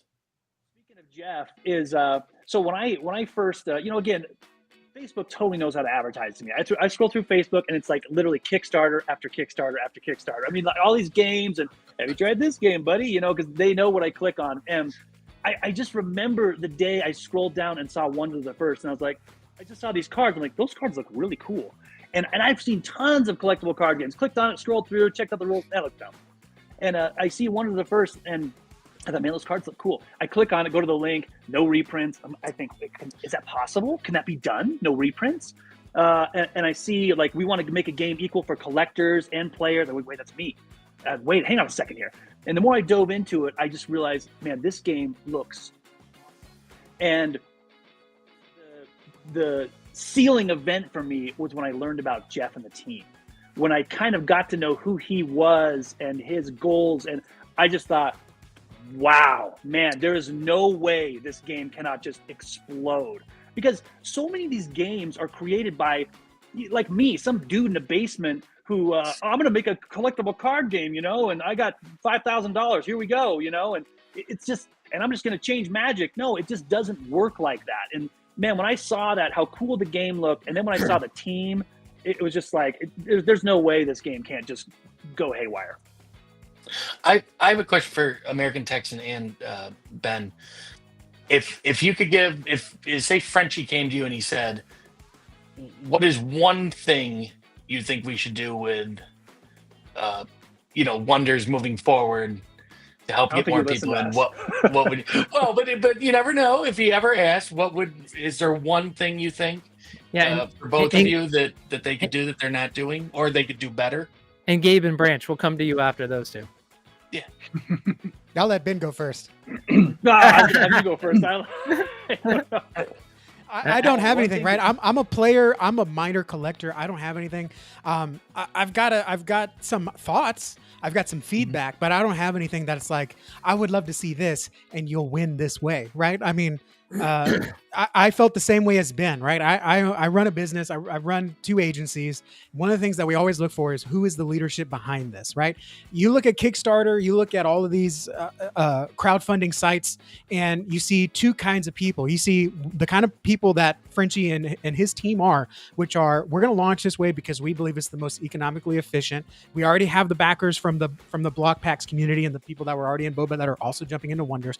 But this is a great way to bring it to the public while also still mitigating some risk doing it the crowdfunding way. Now, obviously, there was a different set of risks that they had to go through there. But I was the same thing. Like, if you look at our conversion numbers, right? Like, I was the perfect target because they probably spent $17 to $30 to get me as a lead, but they've made hundreds of dollars off me, if not $1,000 off me. And that's to them. Then the community's made even more money, right? On the secondhand market, because that's where everything is right now. So all I can say is, as a player, like, I can just give feedback. But the thing is like, keep the culture going, keep the leadership going. Don't do what other people are doing, where you try to shift to reach a different market and you've forgotten the market that you're already serving. Right? We see this in churches where they try to reach new, younger people and they totally neglect the people that built the church. We see this at Cracker Barrel, right? They totally neglect the Southern hospitality kind of feel to try to go after this corporate, let's make it more profitable on the back end, and it totally backfires.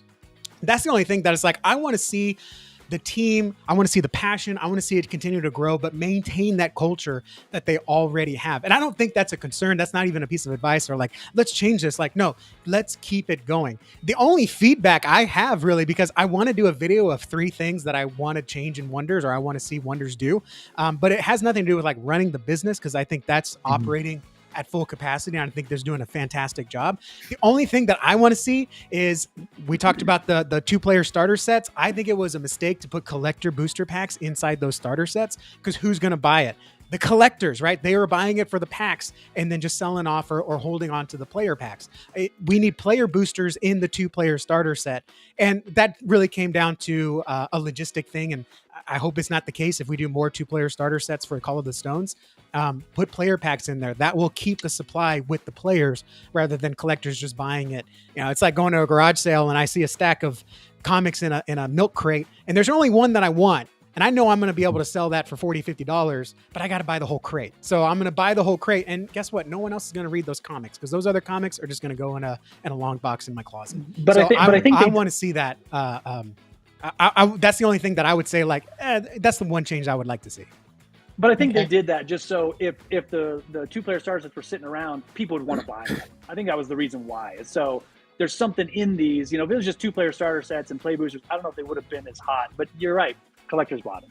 And that's part of running a business, is he's got numbers on the back end that show whether or not that was a good idea. But I know me as a player, maybe he wants that. Maybe he wants people to buy for the collector boxes and then sell the packs for cheap. So the barrier to entry for new players is actually cheaper, because you're just buying the decks, but you're not getting the collector booster pack I'll try to be opportunity real there. brief, but my biggest complaint, and if you've seen a video from a while back, was that the cards were all different sizes. They weren't cut evenly. And from what I understand, I think that's been remedied for Call of the Stones. I don't know, but that was my biggest complaint. I thought, well, that's really weird. The cards are different sizes. But other than that, I literally feel like I'm just sitting back and enjoying the ride because, like I said, the team is so on point. Every time they come out with an announcement, I just get so thrilled. And when Jeff came out and said, "It's going to be grassroots. We're going to nail this game," because and I was thinking in my mind right before he said that, the thing that needs to happen is the game. And I know a lot of people say, and even I'm looking over here in the comments, people say, "I'm a collector, I haven't played the game yet." Man, you have to play the game because the game is so amazingly fun. And when Jeff came out and said, "We're going to nail this game. We're going to go we're not going to go grassroots. We're going to hit it." I just thought that's what I want to hear. It's exactly what I want to hear. Yeah, and to your point is, on the other side, you said, I'm not playing, I'm just collecting. And then Jay says, I didn't plan on collecting, just playing, but I happened to pull a stone out of my case of collector boosters. The itch to get more hits is very real. So here is, and I will say is that, and Branch and I were talking a little bit before we went on the air, is that I was talking about Firefly at the first public game day. This was back in February of 2024, I think. And when I went there, and I interviewed a number of the people who were they were there at their local LGS, and this was very early. Nobody knew about Wonders. And I interviewed all of them, and it's something, Gabe, that your father-in-law Alpha and I talked about, is that you talk to every gamer, and they will almost spit on collectors, the real hardcore gamers, see them as evil. But the next thing they talk about is their collection. And it's just like, you're a collector. And it's amazing. We all have that in our lives. We're too blind to see ourselves. But the biggest gamer is the biggest collector too. And I will say, like, you two, after Tex asked that question, you guys are like, tell us your worst attribute in the job interview. And you guys are like, I work too hard. And it's just like, that's not what Tex was looking for. But Gabe, the fact that, like, Wonders has worked so well with Shockham Comics to work with you guys on canon so you kind of can develop it. And with Emma, I can't imagine there's anything you'd say, but if you could bail us out here, is there anything you would change about Wonders? No pressure. Come on, give it to us.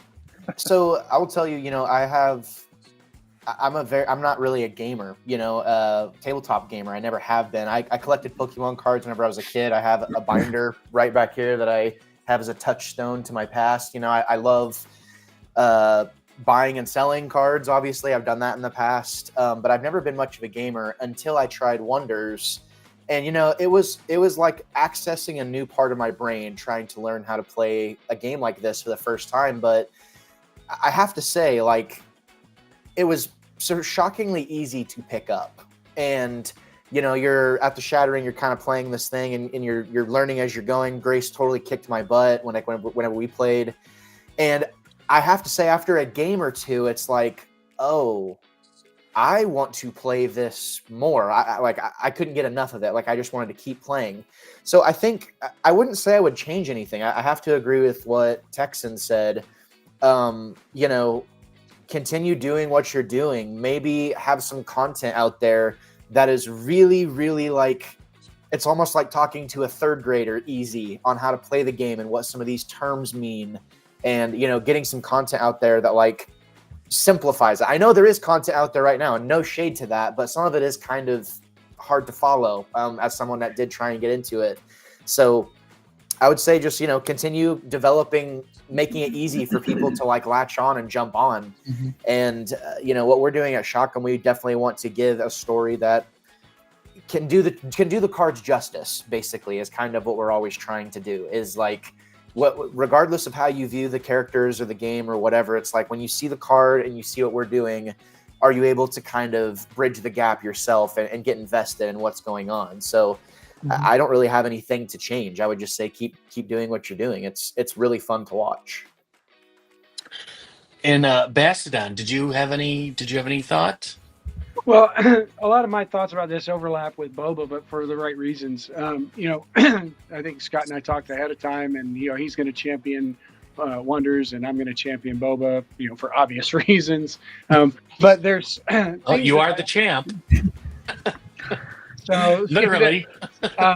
So in the past 2 days, in the past 48 hours, literally, I've heard so much accurate hype that's drawn me to a place of, somebody thought I was probably text messaging over here, but I'm adding, November 7th or 10th into my calendar. I'm like, I have an idea of where I need to be that weekend.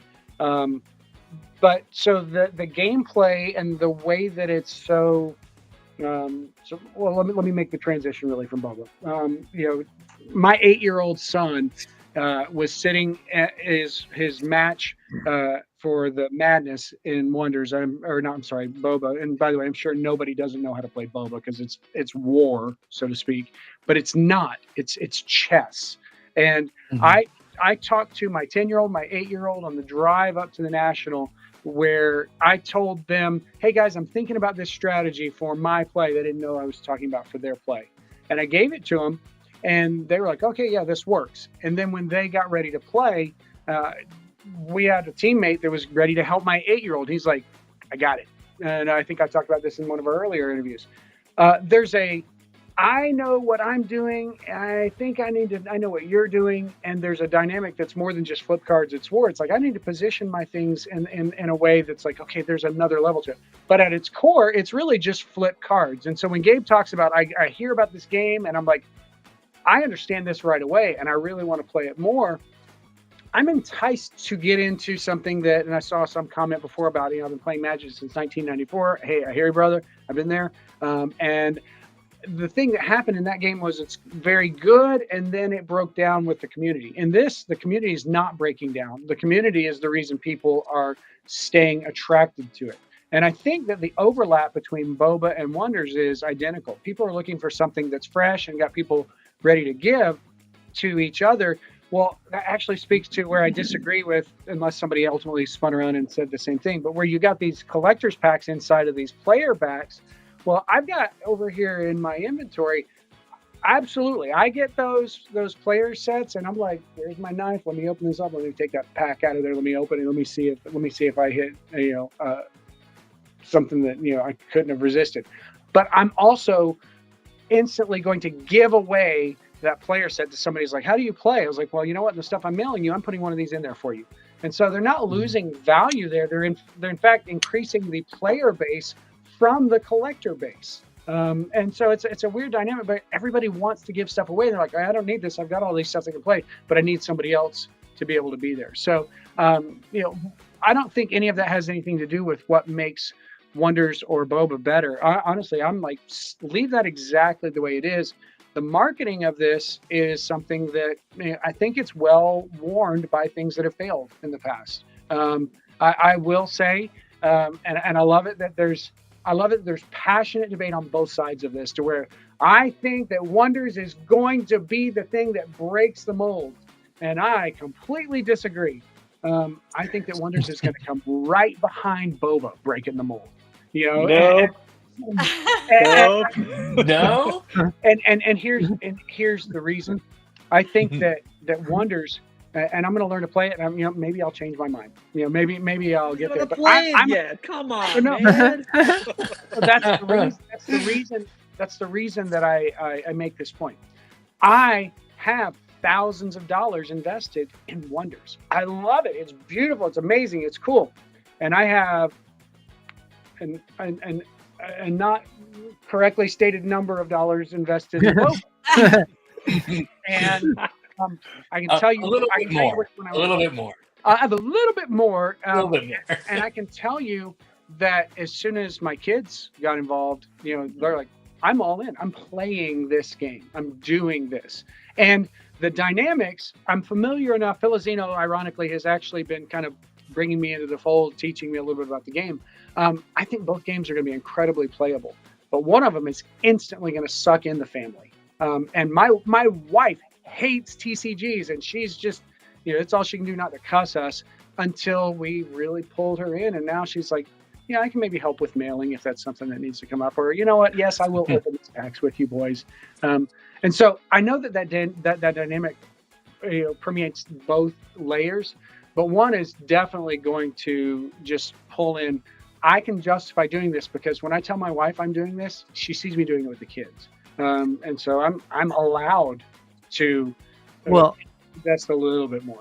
I think with Branch kind of getting it, we'll get into ShootStrayt. And actually, one thing I want to close out, and actually, Ben, before we do that, but be a hero gaming, is that I want you to, your segment where you talked about like, why are they so expensive? Why can't you find anything? I just wanted to put a plug in again for Shotgun Comics. They have physical copies of their comic, which are not expensive and you can get. So if you're looking for something from the Wonders universe, definitely pick up, which I have the editions. So I love my editions of Emma Rise of the Gotta Dead. have physical copies. Gotta have that plug in there. But I will say, so Branch is going to talk about, so ShootStrayt he's going to talk to us about a number of things that he's doing for the Boba and the Wonders community, including pricing, which we all know it's very hard. Pricing for the Wonders and the Boba cards. He's also going to talk, we'll see everything he wants to share with us. But to open it up, and actually, Branch kind of started going down that path. And Ben, we'll let you go first since you were animating. I'll give Texan another chance just to talk about it. But and just to let you guys know, I will chop this up afterwards. And I'll say it live. It's like this. You guys, I was saying to Tex this morning and Jenna, like, this is great. Like, their content's all 7 to 10 minutes. This is very much like, this goes back to the early roots of the Block Packs days 4 years ago, where we would do X Spaces and Frenchie would come on and we'd be in hour 4 and it'd be midnight on the East Coast. And Frenchie would be like, we probably should go. And I'd be looking at the numbers behind him like, Jeff, I'm telling you right now, we're at our peak. And like, what would happen is the people on the East Coast wouldn't go to bed and the people on the West Coast put their kids down and they were joining. And like, we'd go 4 hours. So it's like, you guys are safe. We're not going to take your safe harbor, like short run content, which is the smart way to go. But this is what we try to do in this show is we try to take it out of Discord, which is it's never good when you're doing electronic back and forth. You don't have the same conversation. You lose people's intentions. People can say things and it's taken the wrong way. So we, just to let you know, you each will be highlighted after this. So I just wanted to let you know that as we wrap up this, because it's going to be a 2-hour show. And one quick thing before, I just want to acknowledge there's been some great talk in the chat here and some back and forth. Yes. So it definitely read the chat as you're watching this video.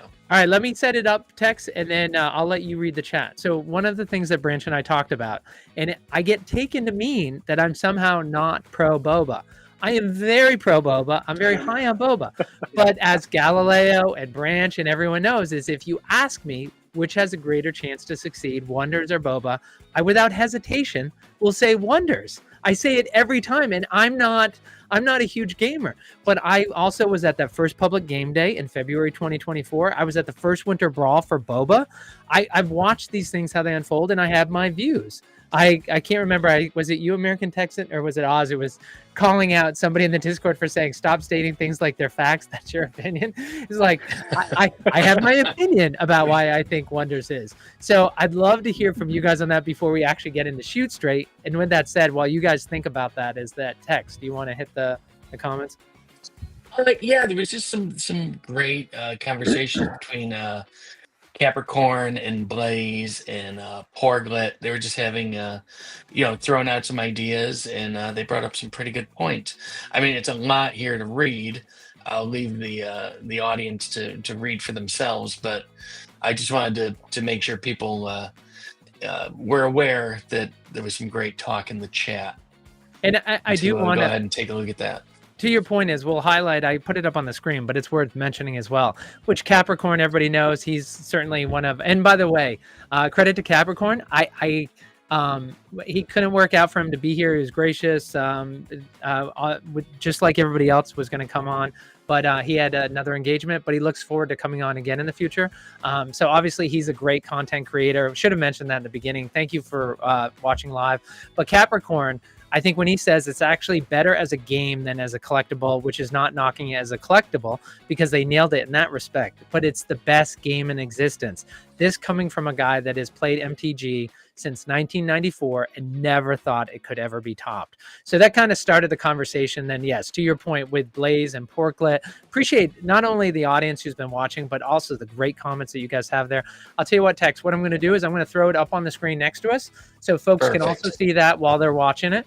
And then Ben, but your thoughts in terms of like Branch threw down, and I loved your reaction when Branch goes, Boba's better than Wonders, and I haven't played it. And it's like, do you want to? Is that your argument? Or are you just gonna leave it there? It's more fun if people disagree. It's more fun, right? To get some conversations going. If we all disagree, it's not as fun.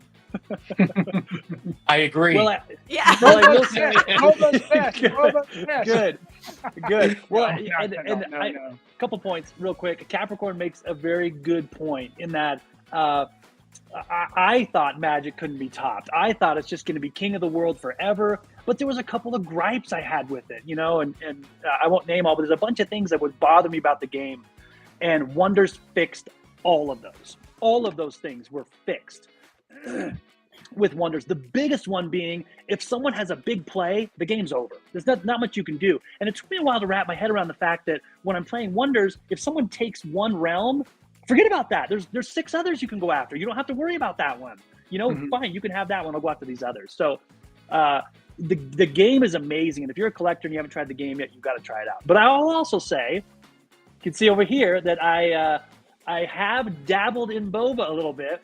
And the thing that got me going on that is I got a few free packs from buying some Home Team Heroes, and they sat on the shelf for the 6 packs. They sat on the shelf forever. And my son's like, Dad, we can open those packs? No, I don't. I'm not a Boba guy. We're not going to do that. Dad, let's open the packs. And how am I supposed to resist when I want to open them and my kids are pressuring me? Come on, guys, cut me some slack. So one night, we're like, let's open the pack, guys. We open it up and like we're going through, and I tried to do some research and the treatments, trying to wrap my head around that. Holy moly, man! Wonders is straightforward. Wonders is like paper to stone foil. It's really straightforward. I'm trying to wrap my head around the mixtapes and the tracks and the Miami Ice, and I'm like, there's so many treatments. I'm just okay, whatever. So we're opening up packs. We're going through, and I remember posting on the Discord. I pulled a Miami Ice and put it on there, and I was like, I imagine this one's a banger. Like, I don't know when someone's freaked out. Said, that's like a 5. There's only like 5 of those in existence. In these 6 packs I opened up, and that got me. Then I had to buy some more stuff, and I was opening more packs, and we were making decks, and we got the starter sets, and we started playing. And I admit, and Jeff was a little worried because Jeff made a comment like, just so you know, Ben, this isn't as complicated as Wonders. So I know you like to really dive into the deck tech stuff. And I was like, hey, no, I'm in. And we played and we had a good time. And I will say, Branch, it's a fun game. And I like the collectibles. I like the auto cards. But I think Wonders might be a little bit better. So I'm scared to bring you into the fold. I'm scared to, in poker you say don't feed the fish. But I feel like I'm compelled to do this. Okay. So as a Magic player for decades, as player who played with the literal elite players and play tested with them and was just below that level, so you didn't see me on the stage there at the end. I can tell you that I see Portlet's comment there about it appeals to a smaller audience, but it has less depth in gameplay. Depth and diversity are not the same thing. And so there's a lot more diversity, I think, in the Wonders play. And I say that not having played, but I see not the treatments of the cards, but the consistency of rarity, and you've got your orbitals, and like I can conceive of how the play is. I'm excited to get better at the game, and by better I mean play it for the first time. But stop! I played Wonders for the first time, and then 5 matches later, I won the world championship. So there's a relevant Branch.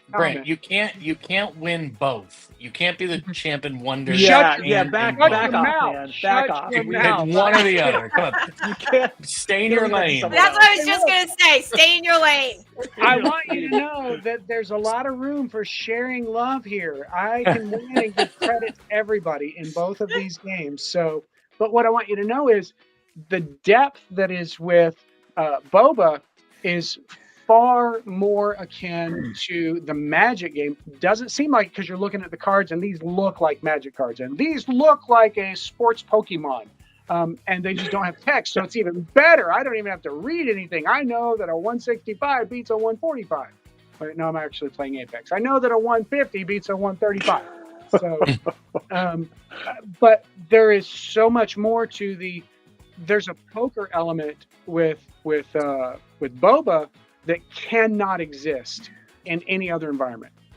And that's where the intellect means that maybe an 8-year-old can actually beat an adult who's got a strategy, and I just got a straight line of I know how people think, because his dad told him, and we're going to win. And so we didn't even have the most powerful decks. Well, in Wonders, I know that there's another wonderful element of that too, where you can play with paper cards, or you can pimp out your deck and you can play all with Formless. Or if you're somehow a big baller, not ever going to be me, play all with OCMs. Well, I thought you were going to say stone foils.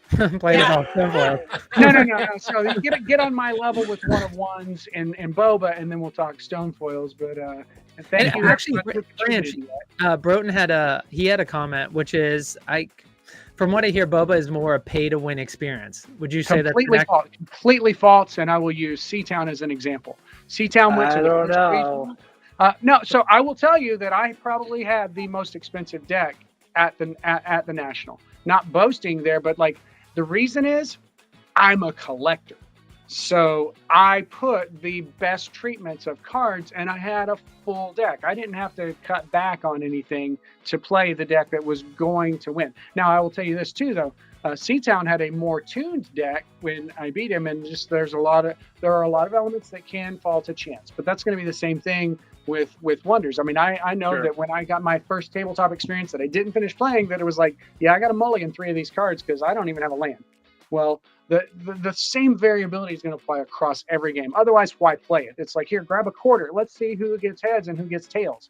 Well, there's a lot of variability that actually involves the I've got to do something better. And so like Seatown or several others that are more experienced, they're going to do things that are like, I've got my deck right, but the thought process that goes behind how to play boba is absolutely poker. And if you overlook that, you're missing what's involved there. So anyway, they're two different games. They're two. I'll tell you what, Jen and Tex, if you're okay, we'll spend just a couple minutes more here. Then we'll let our great guests, Gabe and AmericanTexan and Ben, who've been on here with us, we'll let them go and talk to Branch. But AmericanTexan, you've been kind of like the old Hollywood squares. Now I'm really showing my age, but it's like you're in between, Ben and Branch there. But like, what's your experience with boba, if any? None whatsoever.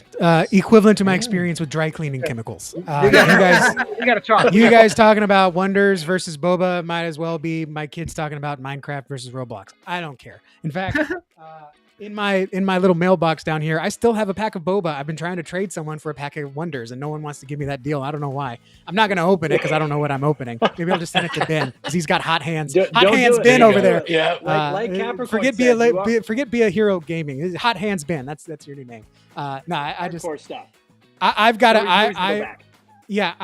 I protect myself by saying no to a lot of things, and I could go into boba. No. I'm still trying to tell myself the next one's Cosmic. Is that right? The next imagination. Yeah. I'm trying really hard to preemptively say no so I can stay focused on boba. Because if I go into Cosmic, I'm gonna have to stop going to the comic shop. I think. But anyways, I am not in the boba community at all. That's why I'm sitting here falling asleep answering work emails while y'all are talking, which is more power to you. I got room for you on Team ShootStrayt, AmericanTexan. Let's talk. I'm good.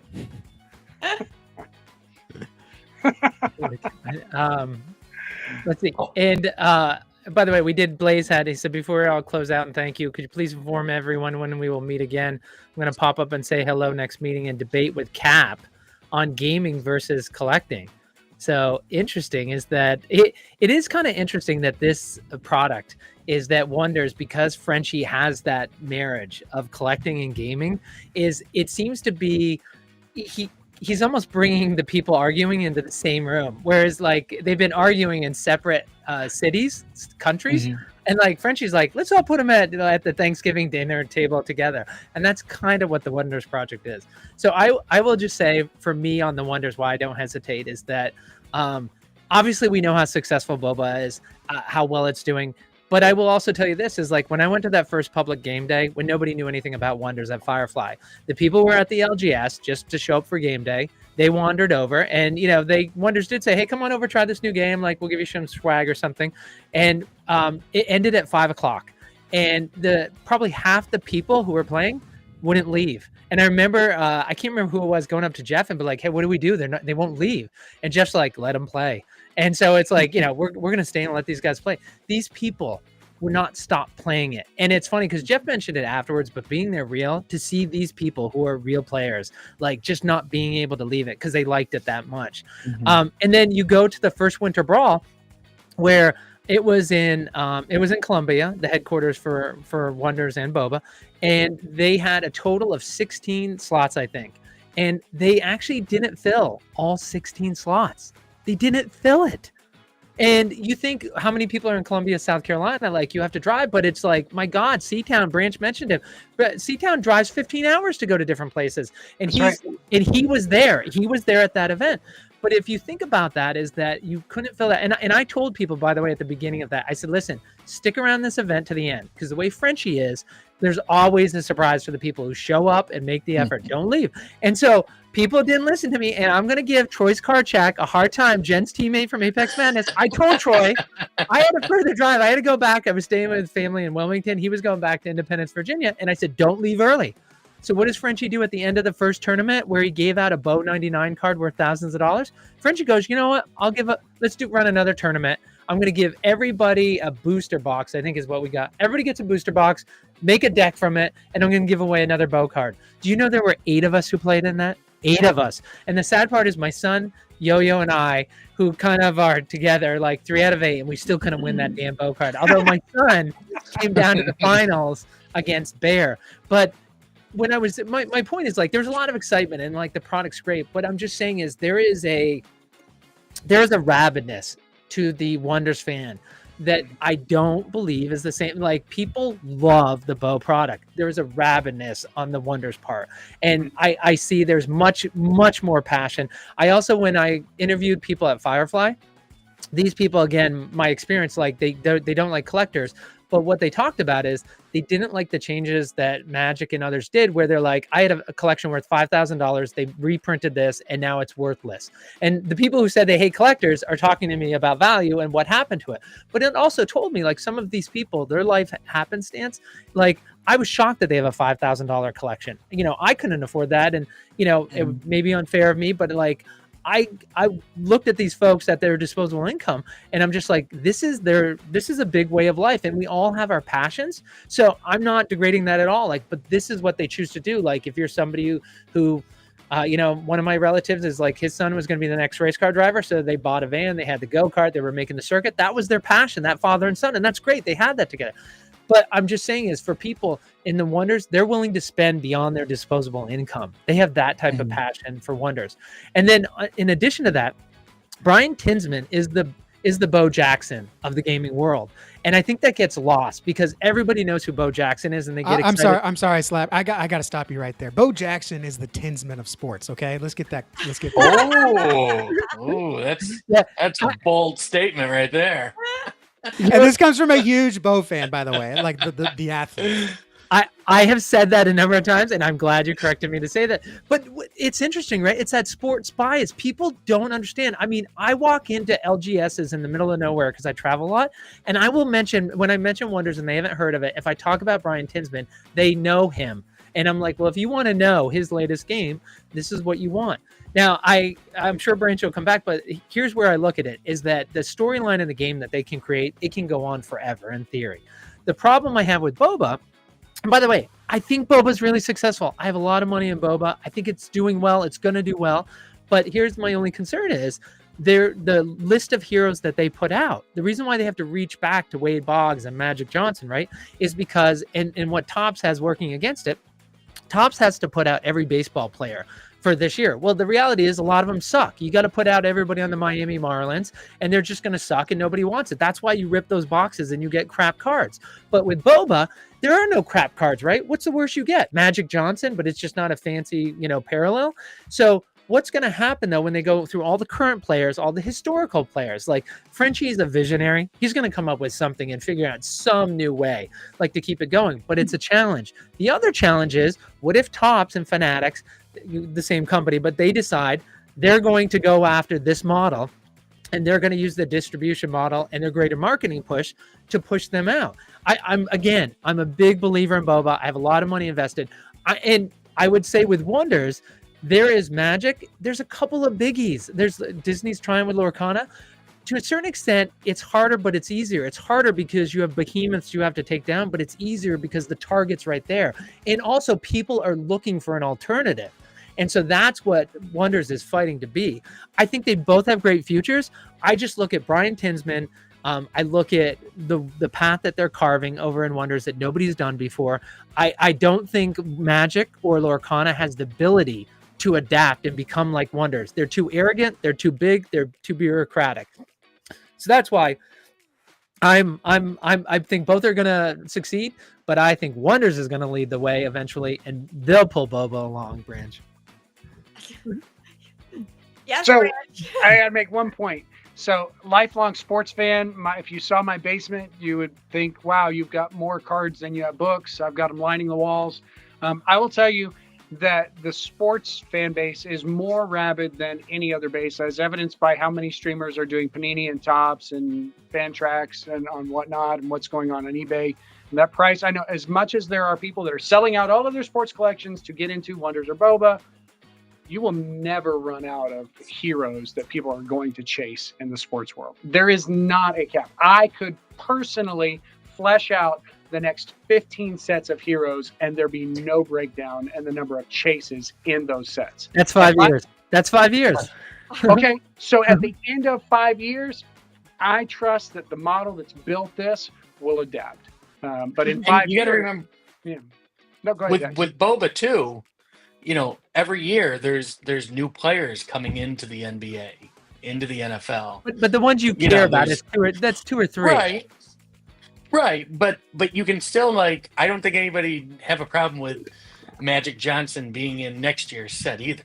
Well, you know what? autographs and I can help that because there's a concept of sustainability. You've got feature heroes and you got debut heroes, and when you get to the end of the line, ostensibly, not 15 because that's what I can do off the top of my head, but let's say it's 25, which would be 7.5 years. Then you go back and you look at which of those feature heroes need to be debut heroes now, and now you've got a whole new pool that gets you 5 more years while you're still working through the guys that didn't sign over the first 7 years because they were under contract with Upper Deck. I'm not saying who that would be or any other people. Or now you've got all of your international pool of players because now there's stores throughout Europe and Korea and Japan that are like, I must get, the first showtime and then the ones that are later. And so anyway, I had to say, no, there's no lack of sustainability problems with I'm sure either game. And to be clear, I'm also not, when I say I think Boba is going to be the dominant game in the future, and I know we're going to talk into pricing here in just a minute. I don't in any way diminish where Wonders is. I'm actually excited about where I'm probably going to be in the next 2 weeks, gearing up for November 7th, where Tex thinks that I can't do both. But I didn't say that. I didn't say you couldn't. He said I love you backing out there. I appreciate that. So now, which by the way, Branch, is you met C-Town. Are you in? Well, I think you guys knew each other for the service, but you also were involved in the game side, right? You guys. We've been gamers together. We didn't compete. We went places together. Like we're literally best friends. But your game experience was it Magic or what was your game experience? Magic. Okay. And so I mean, you see where.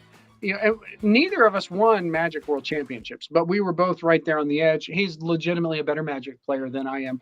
But, when we get into this game that's got some dynamics that are yet to be exploited, honestly, I will tell you, if C-Town gets into Wonders, be afraid. I mean, afraid. And that's the reason why I wanted people to understand that about Branch is he's so well known in Boba because he won the world championship is that people don't really know and when I was learning about him in C-Town is his background on the TCG side is that he has bona fides there. And so I think sometimes people see it cocky, this simple surface level game Boba and he's going to come over and he's going to dominate and wonders how can he do that is I would be scared of Branch. I would be scared of Branch early. I'd be scared of C-Town. Be prepared to have a good time if you play. American. We'll start with Gabe and then give you guys a final word. Gabe, I appreciate you guys coming on. Gabe from Shotgun Comics. Of course, he just talked to us about how you can get the physical. We put that in the video. We'll put this in the description so people can go and get the physical copies. We'll also we'll put the link where you can read the latest copies online. Anything else, Gabe, that you want to add? No, not really. Thanks so much for having me. It was awesome to hear you guys talk about all this stuff, and really appreciative to be a part of this community. Love being able to connect with all of you guys, and yeah, just thanks so much for having me on. I appreciate it. Thanks, Gabe. Bye, Gabe. Have a good one. Thanks, See you later. kid. All right, American Texan is that. Thank you so much. And by the way, I just want to say that thank you so much for doing the face reveal. You 100% should be having your face on there, because it's like you could sell it. Like there's some people, Tex likes to say, some faces are meant for radio, and some are not. So get your face out there. Oh, give me a break. I appreciate that. People don't know this. This is my third YouTube channel. I've grown YouTube channels before. I've been the face of other YouTube channels. I just wanted to just not have to worry about, again, at 9:30 at night, doing my hair, making sure my shirt's kept. Let me just get behind the camera. That's what and hands just are record for. my hands. Thank you. Yeah, or this. Thank you, Yeah, or American this. Texan. This is what I've been trying to explain So to these. you're getting me. You're getting me because I'm literally like, I worked before this. I'm gonna work after this. Like I don't want to have to worry about that. I just want to jump behind my phone and just record a video. So Texan, what yeah. are the other two? What are the other two YouTube channels you built up? Nah, we're not gonna worry about that today. All right, and did you? What's the plan with American Texan? Are you going to build it up to a point where you're going to spin it off, or are you going? What? How long is this? Step one is to get to monetization standpoint, so I can write all this crap off.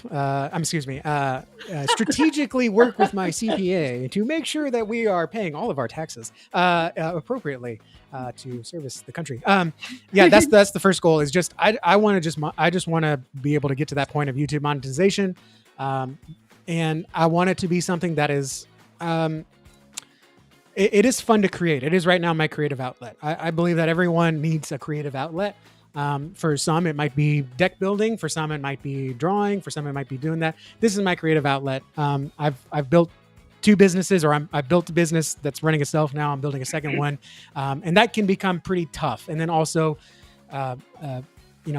raising these kids and all that and being creative with them, but it's not quite there. So like, to me, it's just something fun that I can do. Hopefully I can take advantage of the tax code at the same time with it. But if we can build a little community, I have no interest of, creating my own little Patreon or no knock against that. I just want to have fun. I want to, grind it out, like every other millennial is doing right now. And I just want to share my passion. I want to talk about it. We live in such an isolated society. I look forward. I go to church every Sunday. I go to my comic book shop every Wednesday. Those are like my communities. And there's some people that don't have that for whatever reason. Location, social anxiety, or just not knowing how to get involved. I want to be that stepping stone. I want to be that community. That's why in every video I say, hey, comment down below. What are you reading? What are you trading? What are you playing? What combos do you want to talk about? That's, to me, that's the stuff that I want to build, is just let's just nerd out together. Hey, Ben, does it sound like he's taking a page from your life coach? He's starting to sound like a life coach right now. That's a good thing, Texan. You guys need to get together and write a self-help book for the collector. No, but in all honesty, that's great, American Texan, for creating that community for people who can watch your content. By the way, I will say, you guys might have noticed is that I have, 20 Google accounts and YouTube. So I've been you might have seen new subscriptions. I was subscribed to you guys before, but I have my main Google account from which the main Google account that I'm in, I can't subscribe to anything. I'm banned from YouTube. And it goes back to when my wife was deployed and I sent something via private video that had nothing to do with the public, but apparently YouTube, they monitor everything, public or private, and they've never let me back on. So that's just a TMI for everybody. I was like, it was actually a very innocent thing. But my point is, I can't subscribe. So you guys might have seen a new Radish subscription, but I love your content. And American Texan, the fact that you just, I think that you keep it very relatable, to your point about the community. And I also want to talk about Tex, I'm surprised you didn't mention it, but you did your shipping. The shipping one. The shipping episode, yeah. Which is so important to the community. But like when you talk about it, like that stuff is like, I know everybody wants to do the sexy content, like how many Emmas there are, and we need that. But like the shipping is like, that's what the community needs, right? How much time do we spend in Discord talking about it? It's not just for our community. It's also for people to discover the game. You'll notice all these videos, how to ship, how to collect, how I organize. All those are very intentionally SEO to get people who are not necessarily Wonders people to discover, because there are other trading card players who are going to search. Oh, I got to do my first online trade. Like, how do I ship it? Or, man, I got too many cards for one long sleeve box. How do I organize my boxes or whatever? So it is to definitely be a place for our community to kind of nerd out together and see what others are doing. I love the feedback. I wish it was in my YouTube comments, but I get messages like, hey, you should try this for your organization, or you should try this top loader or whatever. And I'm like, dude, why didn't you put that in the comments? I need the engagement. But I strategically SEO those videos again, because other TCG players are looking for those things. New player. I mean, you talk about new athletes are coming up in the major leagues for next year's Boba release. Well, new kids are getting jobs every day, and they're using their disposable money to buy TCGs. And then they figure out now they're 18, so they can get on Discord. Now they're doing Discord trades. Well, how do I do a Discord trade? And we live in a society where we don't necessarily ask our friends or contacts or colleagues. We go online and we Google. So I want the videos to be there to, yes, help them with their TCG journey, but also say, hey, if you haven't checked out Wonders, this is a great place. And guess what? They click on my shipping video.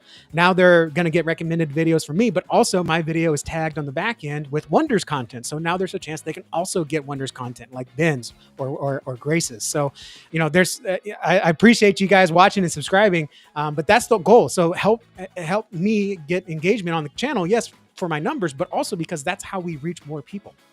Amen. All right, American. All about growth. Thank you so much for your time. Thank you. Appreciate y'all. Thank you. Thank you. Ben. I think you're muted, Ben.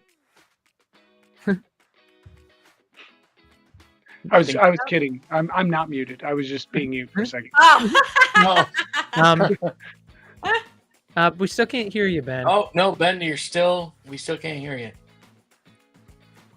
Hopefully we can get Ben. We know you had a family member probably come in and you had to tell them, yes, I know I've been on for 2 hours, but Also still not muted. No. Live TV ain't nothing like it. That's All right. Ben can jump on here. What I'll do? Well, I don't know. You're probably going to edit a bunch of this out. I'm guessing, right? When we get it into it's also like what? Ben, you want to try it one more time? No. And by the way, AmericanTexan was looking forward to one of the life coach lessons that Ben was going to give us. All right. Hey, Ben, why don't you try just exiting and coming back in? We'll see, and we'll give you that goodbye for you. Definitely come back, because I feel like I need somebody to talk to here that's going to be a friend. Yeah. Hey, Tex is first telling me I can't win both championships. Slappy's telling me I got these problems with thinking that both was better than Wonders, and Jen, she's just not weighing in. I'm like Ben, Jen Sweden. Ben. All right, hold on. Let's see. Ben? No. All right. We're gonna do Ben. Do you know American Sign Language? Because we actually don't have a signer. And if you did, you could sign your goodbye, and we could get closed caption for that after. You can obviously hear us though. Yeah. All right, Ben. Well, listen. The most important thing is be a hero gaming. Ben is like, you want to catch his content. Honestly, is that one of the easiest people to listen to. You feel like you're listening to a friend, and your friend who's the easiest to listen to. So appreciate your time giving us 2 hours today.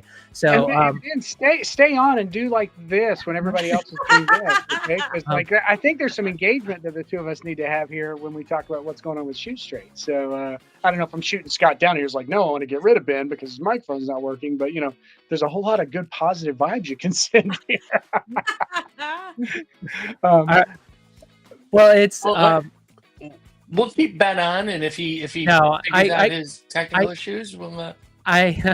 But one thing Ben wants to know before we go, and I know the answer to this: are you on Branch's side?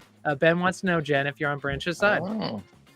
If on Branch's side, that Boba is going to pull along Wonders. Is that the side no, just on my side. That's the just only on question. your side. Just in general. Just in general. Just in general. In life, are you? I would say I'm probably more on Branch's side than not. Good enough. No need to say anymore. She is such a good one. And wait, and Tex, you never weighed in, although Ben didn't ask that, but we know you made your decision. You're focusing on the Boba silo, and you're stepping away from Wonders, right? Just because, see, I think there's a lot of overlap with the games. I think a lot of there's great things about both games that'll appeal to both Boba people and Wonders people. I think there'll be some crossover, but I definitely think that the games appeal to two separate groups of people. I think Boba goes for maybe a younger, more family orientated crowd because it's easier to play, it's a little easier to learn, and athletes are incredibly relatable, especially to kids. And kids love to collect sports cards, they love to collect their favorite players, and autographs obviously are a huge driver. Where Wonders, amazing game, amazing product, but appeals to, at least the way I see it, is more of a older crowd, not as many younger kids, and to more of the hardcore TCG gamer person that wants to go to their local card shop and play in tournaments and stuff like that.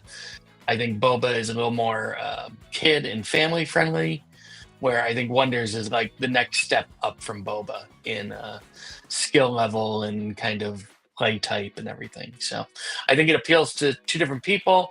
I lean personally just a little more towards Boba because I'm You're more a simple of a sports person. guy. You're a simple person. I'm very simple. Yes, simple tastes. I think it's very interesting when you ask, because I fully believe, because I'm sort of in this similar camp to Tex, and I made comments of kind of pulling back on Wonders a bit, but I think it's more of the, if you want to look at the OG block packs group, we all came 4 years ago, 3 years ago, and it was all sports.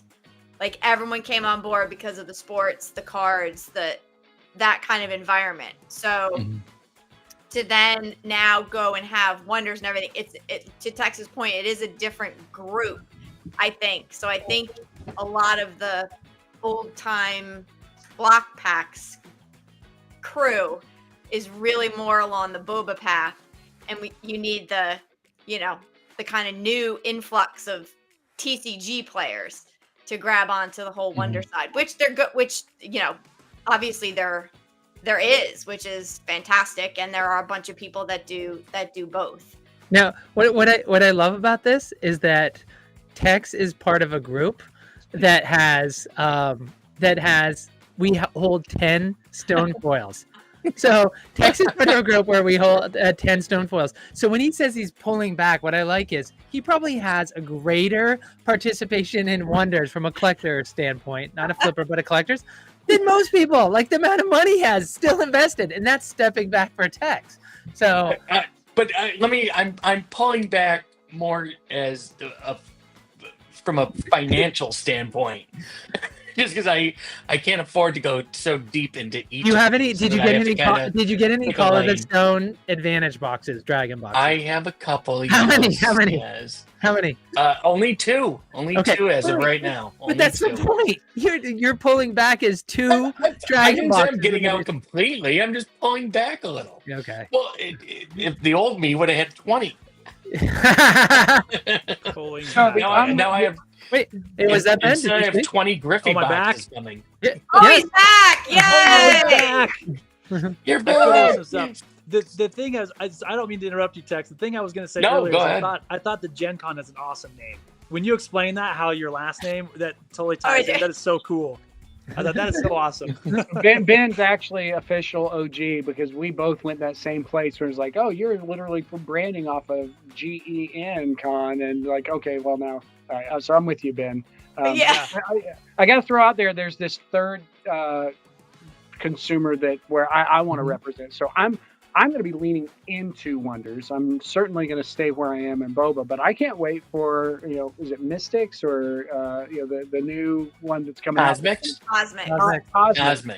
I can't wait for that to come out because if it's anything like the structure of what we've seen in Wonders and Boba, you better get in now.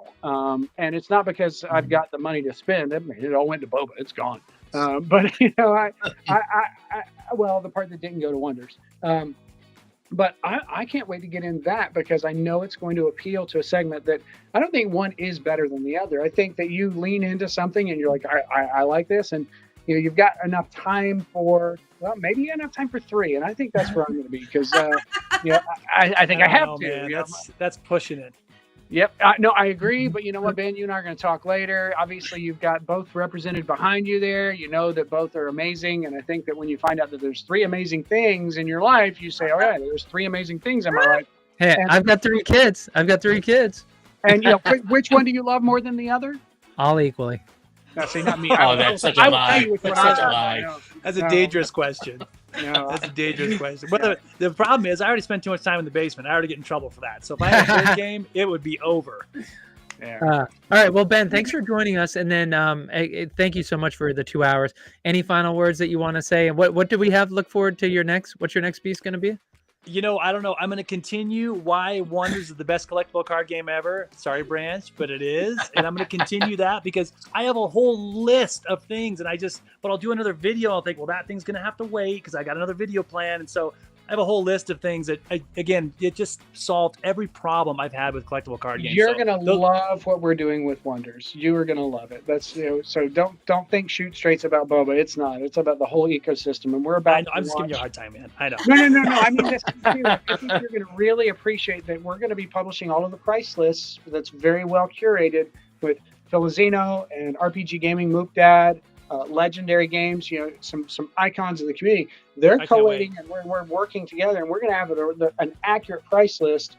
And so, I mean, we're leaning into Wonders, and I'm gonna be from the perspective of curating where I know what's playable and what's not. And so, I'm not going to be doing that price list. I'm working more on the Boba price list, but we're servicing the whole community, and because we believe in the whole community, so including Cosmics. Awesome. Sounds good. All right. Well, yeah. Thank you, Ben. Thanks for hanging with us. No problem. This was awesome. Guys.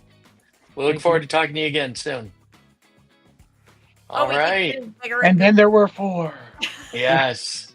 So, Brant, you just kind of you started to tell us a little about what's going on with ShootStrayt. So let's just jump right into it. What are you guys up to? Well, I guess picking up where we left off a month ago on the last time I was, a hospital bed in the background, I was like, hey, we're launching ShootStrayt. Oh, give me some more. That's right. It's nice to see you on your feet. Yeah. How are you doing, Branch? We should have asked that, Branch. How are you doing? Yeah. How are you feeling? Well, that was an old man dance if I ever saw one.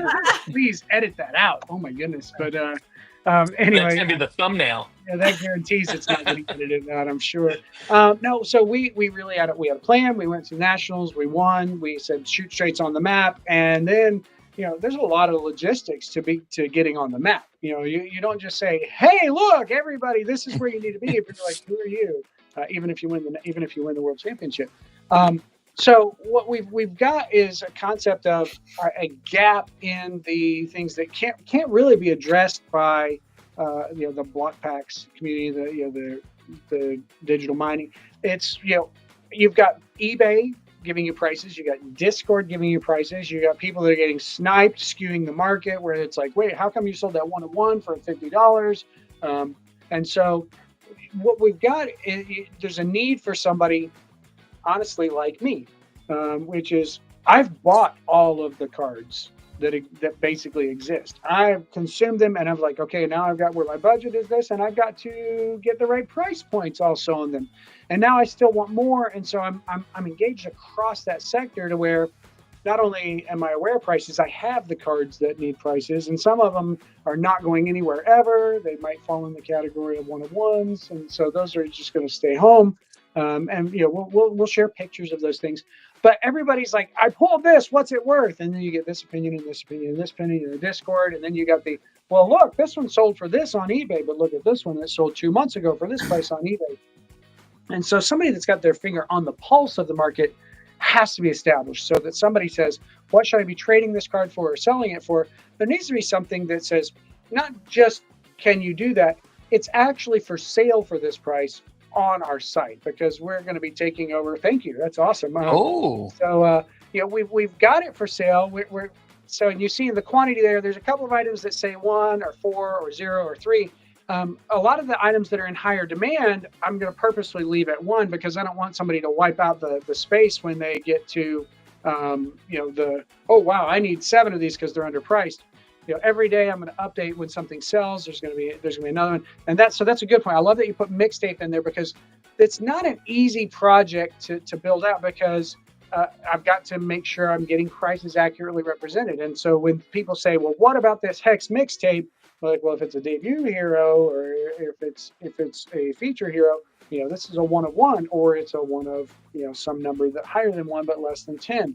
As you see, there's a $10,000 card there or $100,000 card there. You put that number on something that nobody's ever going to be selling, but it might have been seen at the national. So, but so there, the conflict though is if I own a card, I know that I want to have paid a price for it and sell it. But if I don't own a copy, I can't be disparate in the pricing. It has to be, if I get it, I need to be willing to sell it for that price. And I also have to be willing to pay a percentage of that price to put it on there. So there's a reputation that goes behind this that is, can I legitimately speak to a price point? Well, yes, if I'm going to sell it for that price, because that means that is the market. Or what about if you don't have it and what it's worth? I have to be willing to pay a price for it that's relative to that. So we've got that element of backing up the price lists for Boba. Well, the same thing for Wonders. But at that point, I've got inventories that are not mine, but we've got some of the icons in the community, Mook Dad, RPG Gaming, and Legends Lair, or Legendary Breaks. They've got an exhaustive inventory of things that collectively with people like Filizino and others were like, okay, what is this curated to be? The other side of that is, and it's a little bit tongue in cheek when I say what a OCM, Emma should go for, and I say I think that's a $7,500 card. Part of the commitment to the community is not just letting a card, somehow get lowered in value to somebody accidentally put it on auction instead of a buy it now, and it went for, 40% of its actual value. Putting legitimate values for what something either is now or absolutely is going to be in 2 months. That doesn't mean I'm predicting the market without data. That's making sure that we're protecting the person who's got this, who bought it at a certain price, and we know the market's going to fluctuate. So keeping things stable like that, that's our endeavor, but really to protect the consumer. Everybody that's in this community is like, I love being here. I want to make sure everybody's taken care of. You don't want somebody to have something that's actually worth $1,000 and then say, well, hey, I'll trade you this $200 card for it. And they say, well, that one's shiny. You've got a deal. Mm-hmm. You want something that says, here's a reputable place to track values. So we've been active in this space now for about 2 weeks. And within the next week and a half, we're going to have the Boba and the Wonders stuff set up. So you're on a good page there. So I appreciate you going there to the top, and you see where we've got some scrolling cards there.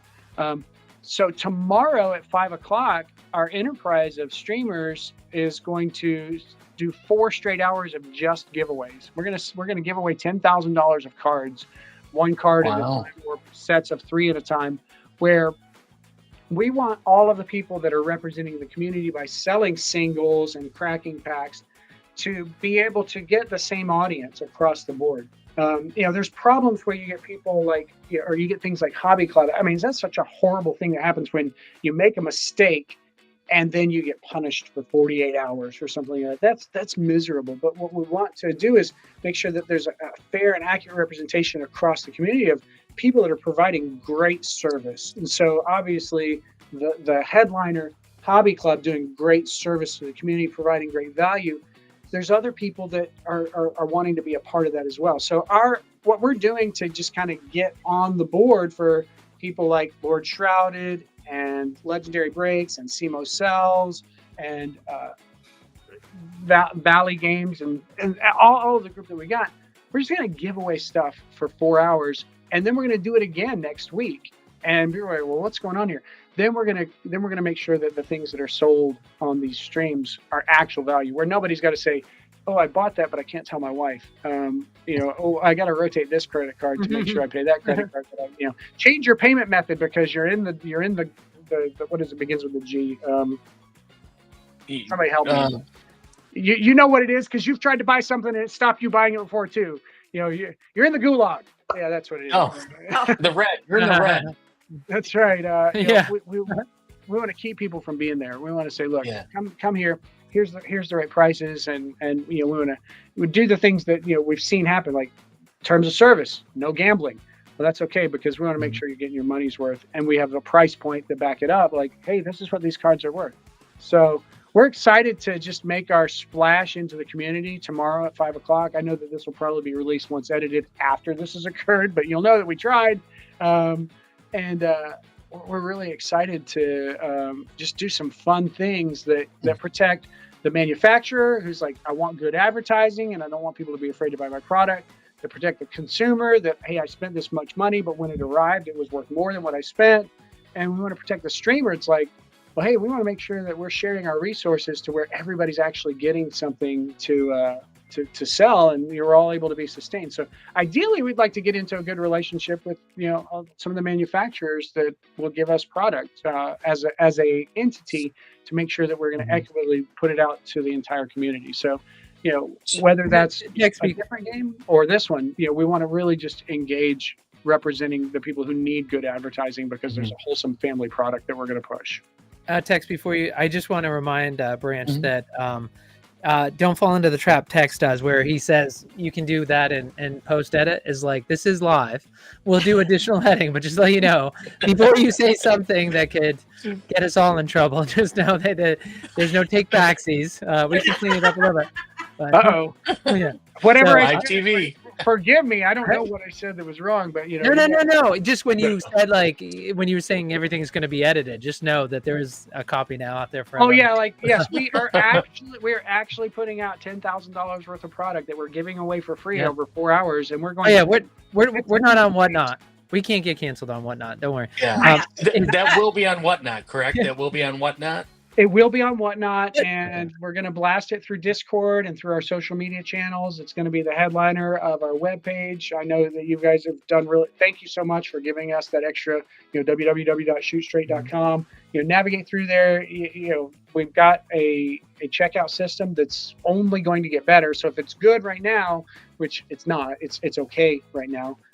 It's going to get better. So, but people DM me and they're like, hey, do you have this? I couldn't find it. I'm like, hey, let me check the inventory. And so we definitely are targeting making sure that the community is well represented and feels safe, because we're going to back up mistakes. Oh, hey, this didn't arrive here. Well, you know what? We had 2 copies before we listed one, so we'll send you another. Hey, Tex, while you're asking your question, I'm going to bring AmericanTexan back on, because he had some questions for Branch. But go ahead, Tex, and then I'll bring Tex in. So the site is live, correct? The site is up and live, and now it's not.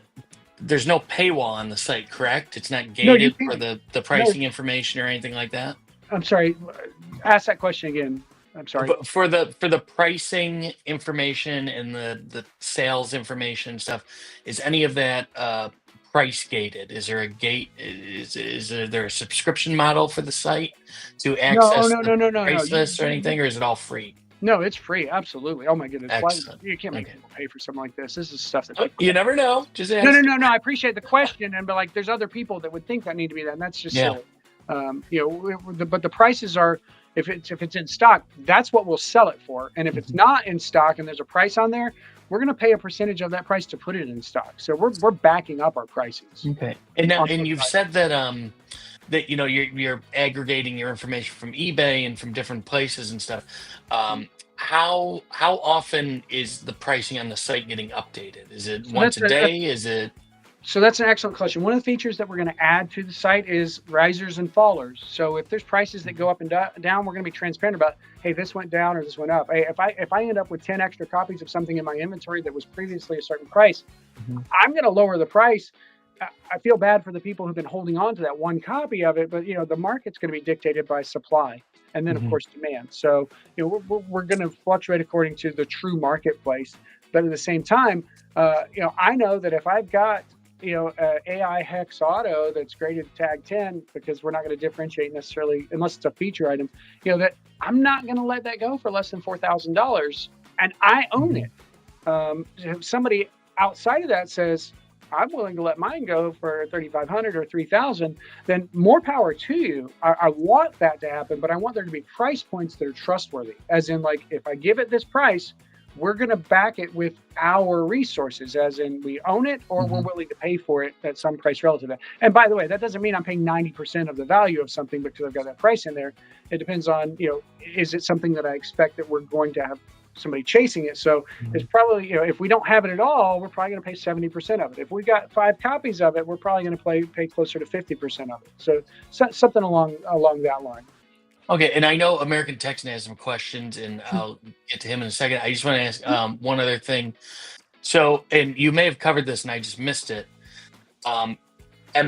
Will there be a point, or is there a point now, where I'm able to put my own cards on your site and sell them, or are you just working from stuff you're buying and accruing and then putting it on the site to sell? So we're developing that out as we expand. So we're going to absolutely represent additional games, particularly ones that aren't represented on TCG Player. I am not going to fund all of these different inventories. I can't. I got to stay married and pay the rent or the mortgage. But right now, what we've got is members of our enterprise have acted more or less as a co-op, and we've collectively put together inventories specifically really for Wonders. Right now, the inventory that is on the site is exclusively what I've built up. But I mean, I think that there's unfortunately a reputation that I've established that suggests that I have a pretty good inventory, but I'm continuing to acquire. So really, I mean, I'm not going to have every hex of every texture on the site. I'll have prices for it, but I will tell you that there's going to be, at any given time, 10% of that will be available. I'm not pillaging from my Apex World Championship deck to put things on the site, but the fact that I could build multiple decks suggests that we're going to have some really good quality cards in different textures once I get through those. So I think AmericanTexan is like, all right, but what are you going to do with Wonders? So what's the legitimacy of your Wonders backup plan for this? I don't know if that's where we're going, but I'm afraid. What is it? Where are we going with this now? Don't be afraid. I'm the nicest guy in the Discord. I keep hearing from people. In fact, I heard this morning too. Even it's like, hey, you're too nice. Like, yeah, I know. Nobody tells me that because you're not. Yeah. No, my question comes from a background of being a comic collector and knowing how quick the market can be fluctuating, as well as how easily it can be manipulated, especially if you're pulling from resources like eBay. Yes, a great example I have behind me. Yes, right there. That is a what if Iron Man was Dr. Doom. 2 years ago, I bought that for $5. Had to be on eBay, and somebody didn't know what they had. No, 2 years ago, this was worth $5. However, in July of last year, when RDJ was announced as the Dr. Doom, this jumped up to $80 overnight. And I was actually selling for $120, then dropped down to $80. Okay. So again, 2 years ago, this was just another what if comic, and then the announcement made it go overnight. Now, my thing is though, if you went to a comic shop and you try to buy this, there are some comic shops, and this is controversial, that will say, okay, well, let me see what it's selling for on eBay, and then I'll sell it to you for that price. Maybe it's the lowest price, but so maybe I go the next day to get this for $5, and then my store clerk checks eBay and is like, okay, $5, great. But if I go a week later, it's $80, right? That's how quick the market can fluctuate. It works both good and bad. But then also, most importantly, so how fast can you address those market changes? Because there could be something where, for example, again, Rippaverse is a comic company that I follow. Axe from the electric guitarist Axe from help me out. Welcome to the Jungle. The band name. Guns N' Roses. Thank you, Guns N' Roses. He was wearing a Rippaverse hat.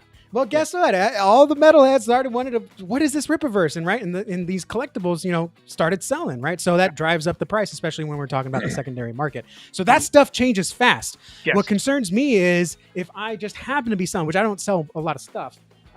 I don't want to say, hey, a lot of people are asking for this, so I'm really want to sell it for this, and it really bogs down the trading and just adds another level to where a lot of comic people, if we find out that when we go to your comic shop and we look at back issues and we bring it up, and before you check me out, you're going to check the price guide or eBay prices, we don't shop there, and so we don't do deals with you because that's a hindrance, right? You should know what your product is worth, and you should sell it for that product. But the other thing that I think is more concerning is price manipulation. Because I know there's been issues where people will basically buy and sell to themselves or with friends at heightened prices to overinflate the price. And then they can point to a history and say, well, look, on eBay, this sold for $80. And then a few weeks later sold for $120. So tracking that, it's obviously worth this, when really, because of the actual literal unmanipulated supply and demand, it's actually only worth 20. But you overpriced it, and now everyone's pointing to that as proof. When you really, so how are you addressing those concerns where we don't have another like Overstreet price guide is the end all be all, and it's actually not in reality? So there's two elements of that you've got to protect against. One is the external, let me just buy all of these out and then inflate the price somewhere else, and I'm going to put them on eBay, and nobody else has them, and therefore that is the price because I'm the entire marketplace. Well, that's different. It's different. That actually I call that scalping, but because that's market manipulation. But we're saying the same thing. Market manipulation, where you buy out every card of every version that everybody's selling on TCG Market or TCG Player, and then you say, now I have 3 listings and they're all at this price, and nobody can say different, and that's just false inflation. The other side of that is the one that people will probably be more afraid of, is if you've got a bad player who's saying, I control this, and because I own this card, I'm going to make it this price. So the first side of that is, for any of the cards that we have in mass quantities, we're going to be putting a relative number of available to what those quantities are. So if I have 200 copies of a play that's a common, I might let you buy 10 at a time, and then, but at the end of that day, there's 0. And then the next day I need to update that. If there's something that I have 5 copies of, and some, I had 4 copies of bonus play 4 that was in the inventory, and I didn't list 4 copies in the inventory, even though I had the price at $250 a card. I put 1, and then somebody got to buy it. And then I put another one up, and somebody got to buy it. And so those things keep me from being in a position like, okay, what is this card? I'm checking. Okay, I can add it back to the inventory, and nobody gets to take all that away. It also serves the community that wants more people to have a copy of that. But now, what if I say, oh, wow, I have 10 copies of this card that's, if it has this value, then I can make it higher. Well, part of that has to be that I'm willing to buy the cards at a price that's relative to that. And so that's something we're going to publish, like our commitment to up to a cap. I mean, we can't bankrupt ourselves, but if we've got the place in our inventory for something that we don't have, we're willing to pay that for it. If we have something else, we're going to be completely transparent. If somebody asks how many we have in stock, we will say how many we have in stock. And I commit to that at all layers, because that's one of the things about ShootStrayt that we want to commit to: transparency with our books, transparency with all of our transactions, and price points we have to be able to defend. Otherwise, we have no credibility. So I will always make all of that information available. So what I mentioned earlier, we're going to add to our site a risers and fallers. And we're going to update our prices according to that. And so people should be able to go to the site for wonders.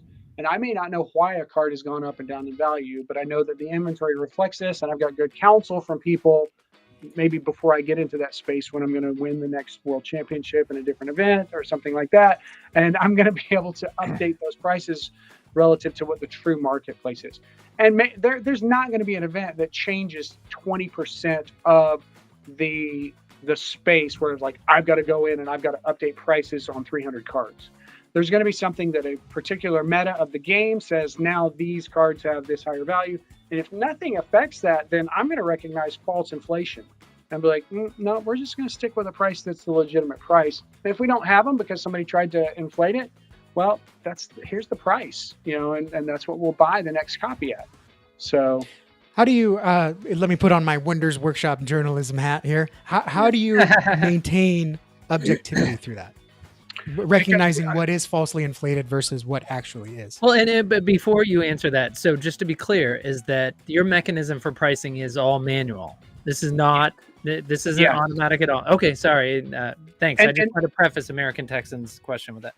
Right, and I think that's an important model too, because I'm not going to do it in a vacuum, so I can say up front, I can tell you what the price of a Boba card ought to be, and I'm going to get it right. I will tell you that Knoxville Chris and I were both independently consulted on a card value, and somebody said, well, what do you think this is? Because there was a trade was about to happen. And later on, we both got screenshots that were independent. It was like, that's funny. You said $120 and he said $120. There's people that is like, there's values that are very knowable. Like I didn't say 123.50. It was like he nailed 123.50.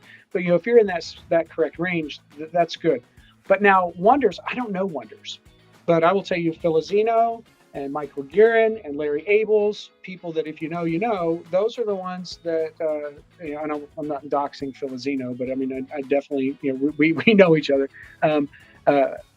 We want to make sure that we're curating that where if something happens, I'm vetting it through people who are accountable to the game, who people care more about the gameplay and know what the collectibles side of it is. And then I curate it from an analytics perspective. I have a decade of data analytics with the FBI before this.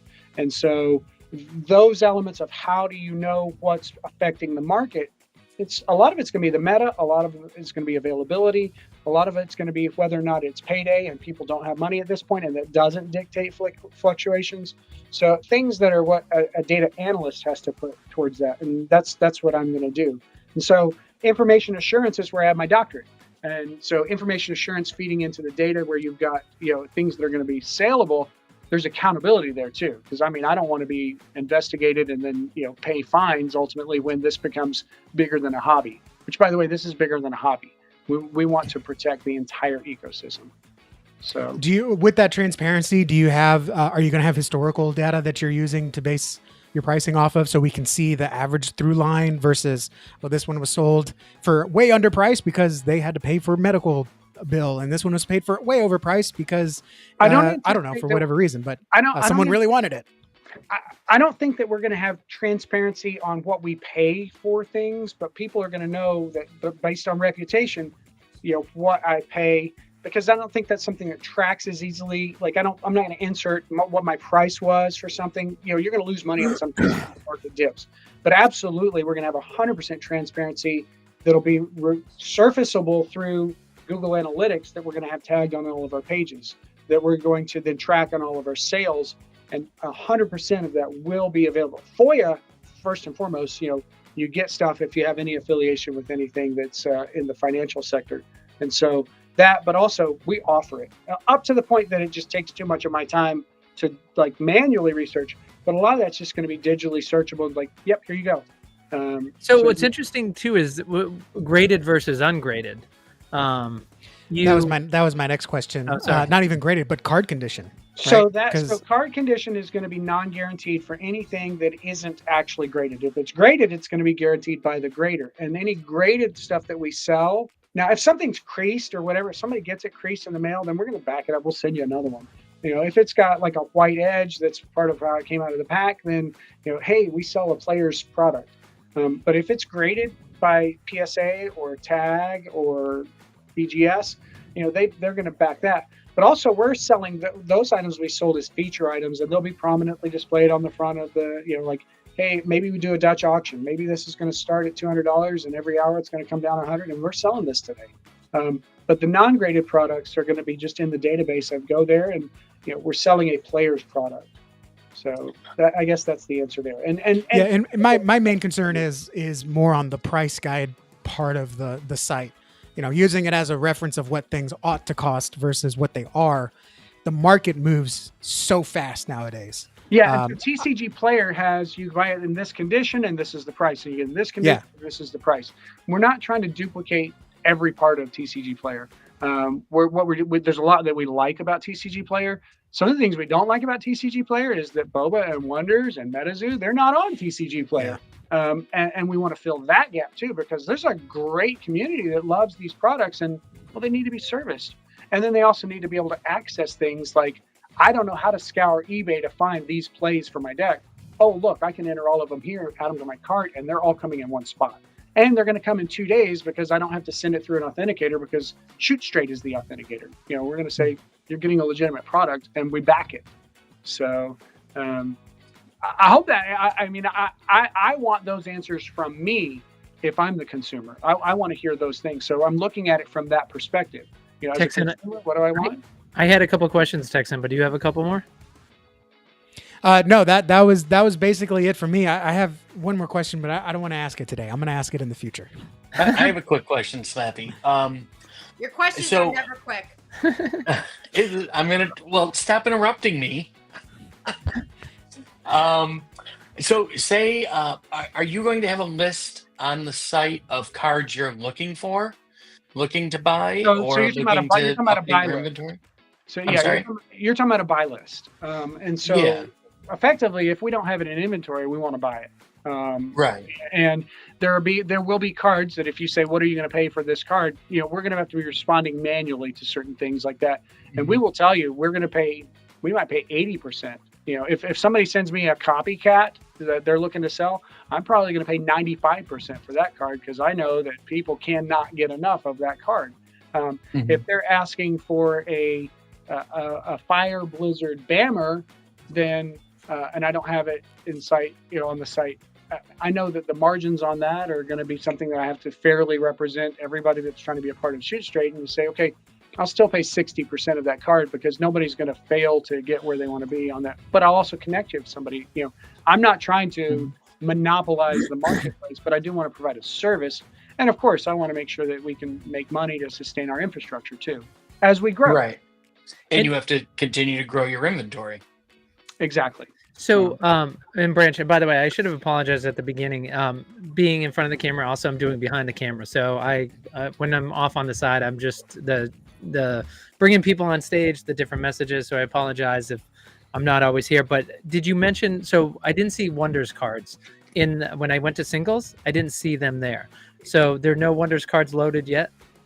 No, we have to perfect the boba database first. We want to Okay. make sure that we get it functional, Sure. and then we have the templating to then, like, I'm already getting the spreadsheets with prices and quantities from the people that are stocking us. Yep. Then we'll just be able to upload that into an instance. And so by the time Wonders shows up, it should be a fully functional product up to the degree that we're getting boba up to. And So- now, will you do the same type of event that you're doing tomorrow on September 11th, where you're giving away $10,000 worth of product, probably more, of boba? Are you going to be doing the same thing for Wonders when you launch that side? No, so we're not right now. What we're going to do is provide this service to our streamers where they get a lot of publicity, and Yep. then there's a lot of followers that like, wow, I mean, if I'm going to get in on this if I'm giving away stuff. We are absolutely going to be doing a lot of stuff that are very deliberately giving away things, because like, I'm not trying to make 300% profit on anything. I think that that's a broken model. I think that does a disservice to the community, and it stops growing. So what I want to do is make sure that we are giving things back, but also the Wonders product that we're putting on there. I probably have $5,000 or $6,000 worth of product. That's nothing for an inventory, but there's another $50,000 to $60,000 to $70,000 worth of product that we're going to be putting up there. I'm not giving away somebody else's product, Right. but I will allow some of our streamers who have access to that to say, look, we want to give this away. We want to do it in a string, kind of like we are for this, this giveaway blast tomorrow. And we'll do that to welcome new streamers into our enterprise, where we say, look, you guys need some more attention, and we're going to let you be at the back end of this giveaway train. And we're going to make sure that, you get the publicity of the generosity that we're really representing as part of our community here. All right, thank you for taking my calls, my questions. See you guys. I got to take off. Yeah, now I got to take off. So thank you guys so much. Thank you, AmericanTexan. Texan. Thank you very much for those. So hopefully I did a good enough job there explaining things. Anybody can ask me questions about anything. It doesn't have to be just during this show right now. But Because there's a couple of things, Branch. Tell me, ShootStrayt, the elevator pitch, 30 seconds. What is ShootStrayt? there's three things that we want to protect. People that are paying too much for products because they're buying something that had to be purchased for over MSRP and it had to be inflated. We want to protect a streamer who doesn't have access to the product to sell from a wholesale perspective, and they don't have the followers or the customers to make their business model legitimately sustainable. And we want to protect the manufacturer once we establish good relationships with people that are distributing their product, but that don't have the ability to advertise on a correct budget. I think one of the most effective forms of advertising right now is what you see Hobby Club having done. Give some people a show, but then make sure that you do something very similar to what they do. Ensure that purchase. But I don't want people to spend, their rent money on it. So I want it to be a value point that gets spread out. So we're gonna have a lot less auctions on our enterprise, then we're going to have fixed price things that have near guaranteed value that we want people to rotate through. Like, hey, we want 5 people to purchase something before the first person purchases it again, because we're going to have these things available and they're going to be guaranteed value. So I want to protect the manufacturer and their reputation. I want to protect the streamer who wants this to become potentially an enterprise that their family can thrive on. And I want to protect the customer who needs to be able to have spent the right amount of money that they don't have to hide from another family member, but that they get value that once it arrives and they're like, man, I made a mistake. And they're like, okay, you know what? Sell it back to ShootStrayt or put it on eBay. You're not going to lose. Now, will you be listing pricing for sealed product also? And will there be sealed product available through the site at some point? That will depend 100% on what engagements we have with the manufacturers that will give us allocations. If their desire is that we make products available that they have that's sealed, when we have those relationships, we're going to honor that request or that desire. Okay. We're absolutely going to represent the manufacturers that we have arrangements with. I have very specific designs to develop those, but right now we're building out value first. We don't want to engage with somebody that has to speculate whether or not we're bringing value to the community. So once we've established that, then I want those relationships to grow naturally into, hey, we think this is a place where we can be best represented, because integrity has got to be synonymous with ShootStrayt. Transparent. Hence ShootStrayt. Yeah, exactly. And regardless of if you're able to sell the product or not, will you be including sealed product in the price guide? Just even if it's not available for sale, but just as a reference for, like, what does a Dragon box go for nowadays? What does a Jumbo Boba Alpha box go for? I think what we might have is more of an opportunity for open dialogue. We just started our Discord channel today because I was tired of proctoring a bunch of Apple iPhone text groups that were overlapping. Yeah. But I think that we're going to have an open forum, that we're going to have the experts be able to say this is the correct price point. Because if we're not able to sell something, potentially we'll have something for sale. It'll be a featured item, so maybe it's a Dragon box, and we'll establish a fair price on it. We're never going to inflate prices on anything. We'll say this is available. Maybe we inflate it by 20% because it follows the Dutch auction type thing, where we don't want the first person to see it to instantly buy it, but the price is going to come down until the person says, I'm going to get it at this price point.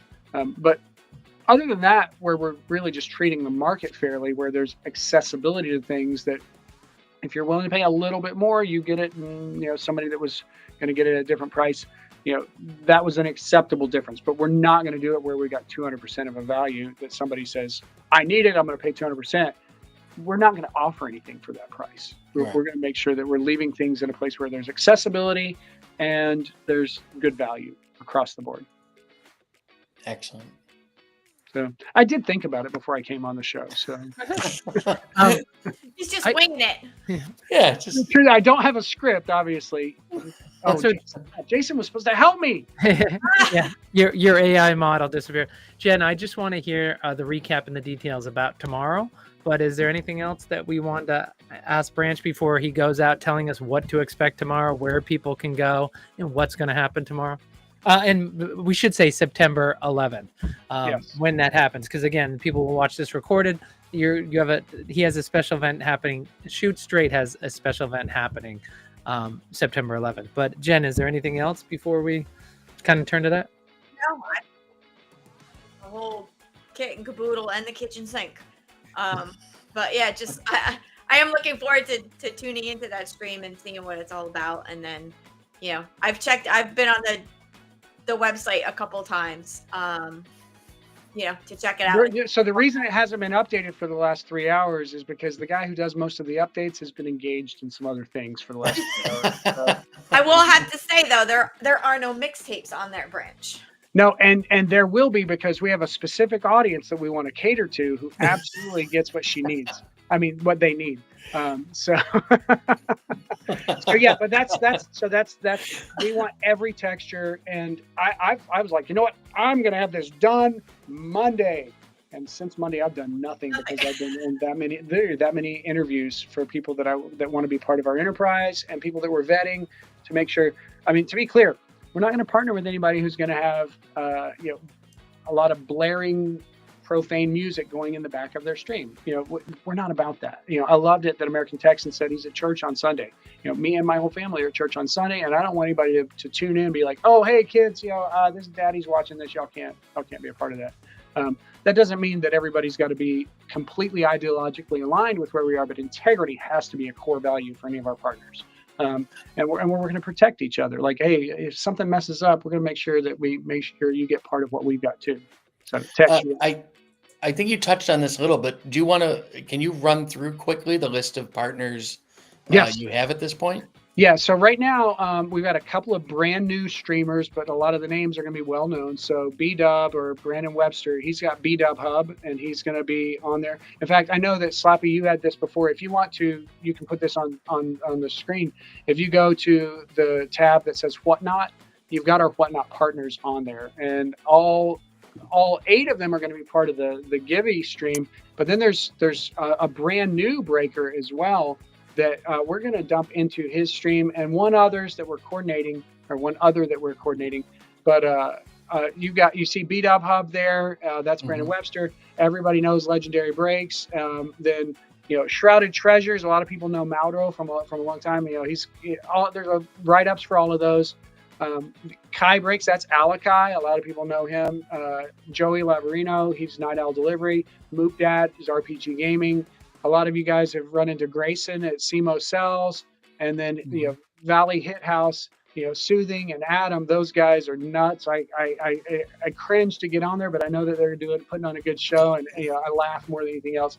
And obviously, ShootStrayt needs to be able to lead in giving away things. I'm not asking anybody to give away stuff that I'm not leading in giving away, and I also want to make sure I show people exactly how they're supposed to get their camera set up right, or how we're putting OBS onto their stream, or saying, hey, you're in a safe place because we're part of the ShootStrayt enterprise. So a little branding that's going to go along with all of our partners. So hopefully that was a good once around the world there. It was, yeah, that was perfect. That was great. Jakes, owe me a Coke. I'll have to re-put Whatnot back on my phone just for tomorrow. I love it, but because you know what, you're not going to lose money on our stream. Nothing will be for sale. Yeah. What I won't have, I won't have Tex Hooper calling me going, we should do this. We should do this. We should go in. We should. Yeah. Come on, let's go halves. Halves. Hey, there's room for everybody. You guys just hit me up later. We really are. So once we have all of those mechanisms in place, we're going to be taking applications for people to be a part of our network. The next natural question for somebody who didn't say, why didn't they ask this? What is your pricing structure? We're going to charge 1% of the gross revenue of any of the streamers that join into the accessibility to the product that we will hope to deliver wholesale. And then we're going to make sure that we provide effectively insurance by backing it with reputation. And then we're going to do training. We're going to have on-team brand advocates. Kurt Spice is current reigning team Lorcana world champion. People that if we're selling Lorcana, I want people to be able to say, hey, I don't know Lorcana, but here's reigning world champion. If people don't know Boba, hey, here's a reigning world champion. If people don't know Wonders, hey, here's a potential world champion. Soon to be world champion. Yeah. Right. And maybe I can get C-Town to jump in. He's got a whole lot of championship experience in a whole lot of areas. So maybe, there's a shout out there. Well, thanks for joining us and staying the whole time and being part of the conversation, Branch. Yeah, thank you. Yeah, this has been great. Thank you very much. You guys are the best. Thanks for having me, before, now, and giving us the opportunity to just, I hope just represent, good value, good, not like value-based, but good values, good integrity, intentions, and a commitment plainly to honoring God and what we're doing. So that's our commitment. Thanks, Branch. Excellent. Awesome. Thanks, Branch. Thank you very much. All right. God bless you guys. I look forward to talking to y'all again soon. Thank you. Have a great day. Wow, Jen, that was wild. Look, we're 3 minutes shy of 3 hours here. Dang. This has been a marathon today. Woo! Yeah, Tex's AirPods. Do you notice his audio sucks because his AirPods died? They died. I'm having to charge them one at a time so I can keep the show going. Oh, in my computer, one of the times I got up, I had to go get my charger I don't know. I had to get my computer was about to die. Hey, I try not to watch him anymore after the cat walked by. I know. He just jumped up on me. I didn't even know what was happening. Takes a computer charger though. That's a pretty rookie mistake. Yeah, I know. I have great shame. I'm in my living room or in my dining room. I'm not down in my Dungeon basement office today. I wanted the better lighting. Yeah, it's great. It's great. I'm not in the pit, so I didn't have my regular setup. Yeah. First world problems. I know it's tough. All right. Am I rapping? Let's wrap it up. Am I rapping? All right. And that's a wrap on today's BPX Break Room. Huge thanks to all of our guests, AmericanTexan, CarolinaGirl, Gabe, Bendless, and Ben. And of course, our reigning Boba World Champion, who reminded us that several times in the interview. Humble brag. For bringing the fire, the insight, and the laughs. Major thanks to Tex Hooper, my partner in keeping the energy alive, and to Slappy for braving the spotlight. Turns out the break room runs just fine when he's on camera. Though I am still going to keep score. Most importantly, thanks to all of you in the community for hanging out, dropping questions, and being the heartbeat of this whole thing. The Wonders content creators, the Boba crowd, the Stoneseeker Society. You really are the crown jewel of the Blockpacks empire, and shows like this are all about shining the spotlight on what you do. We'll be back with more content, more conversations, and probably more questionable takes. So make sure you subscribe, tune in, and are ready to roll. This has been the BPX Break Room, brought to you by Radish Digital with a J, because spelling it the normal way is just too easy. See you guys next time. Bye. See you, Jen. See you, Slappy. Ooh. Funkier than normal.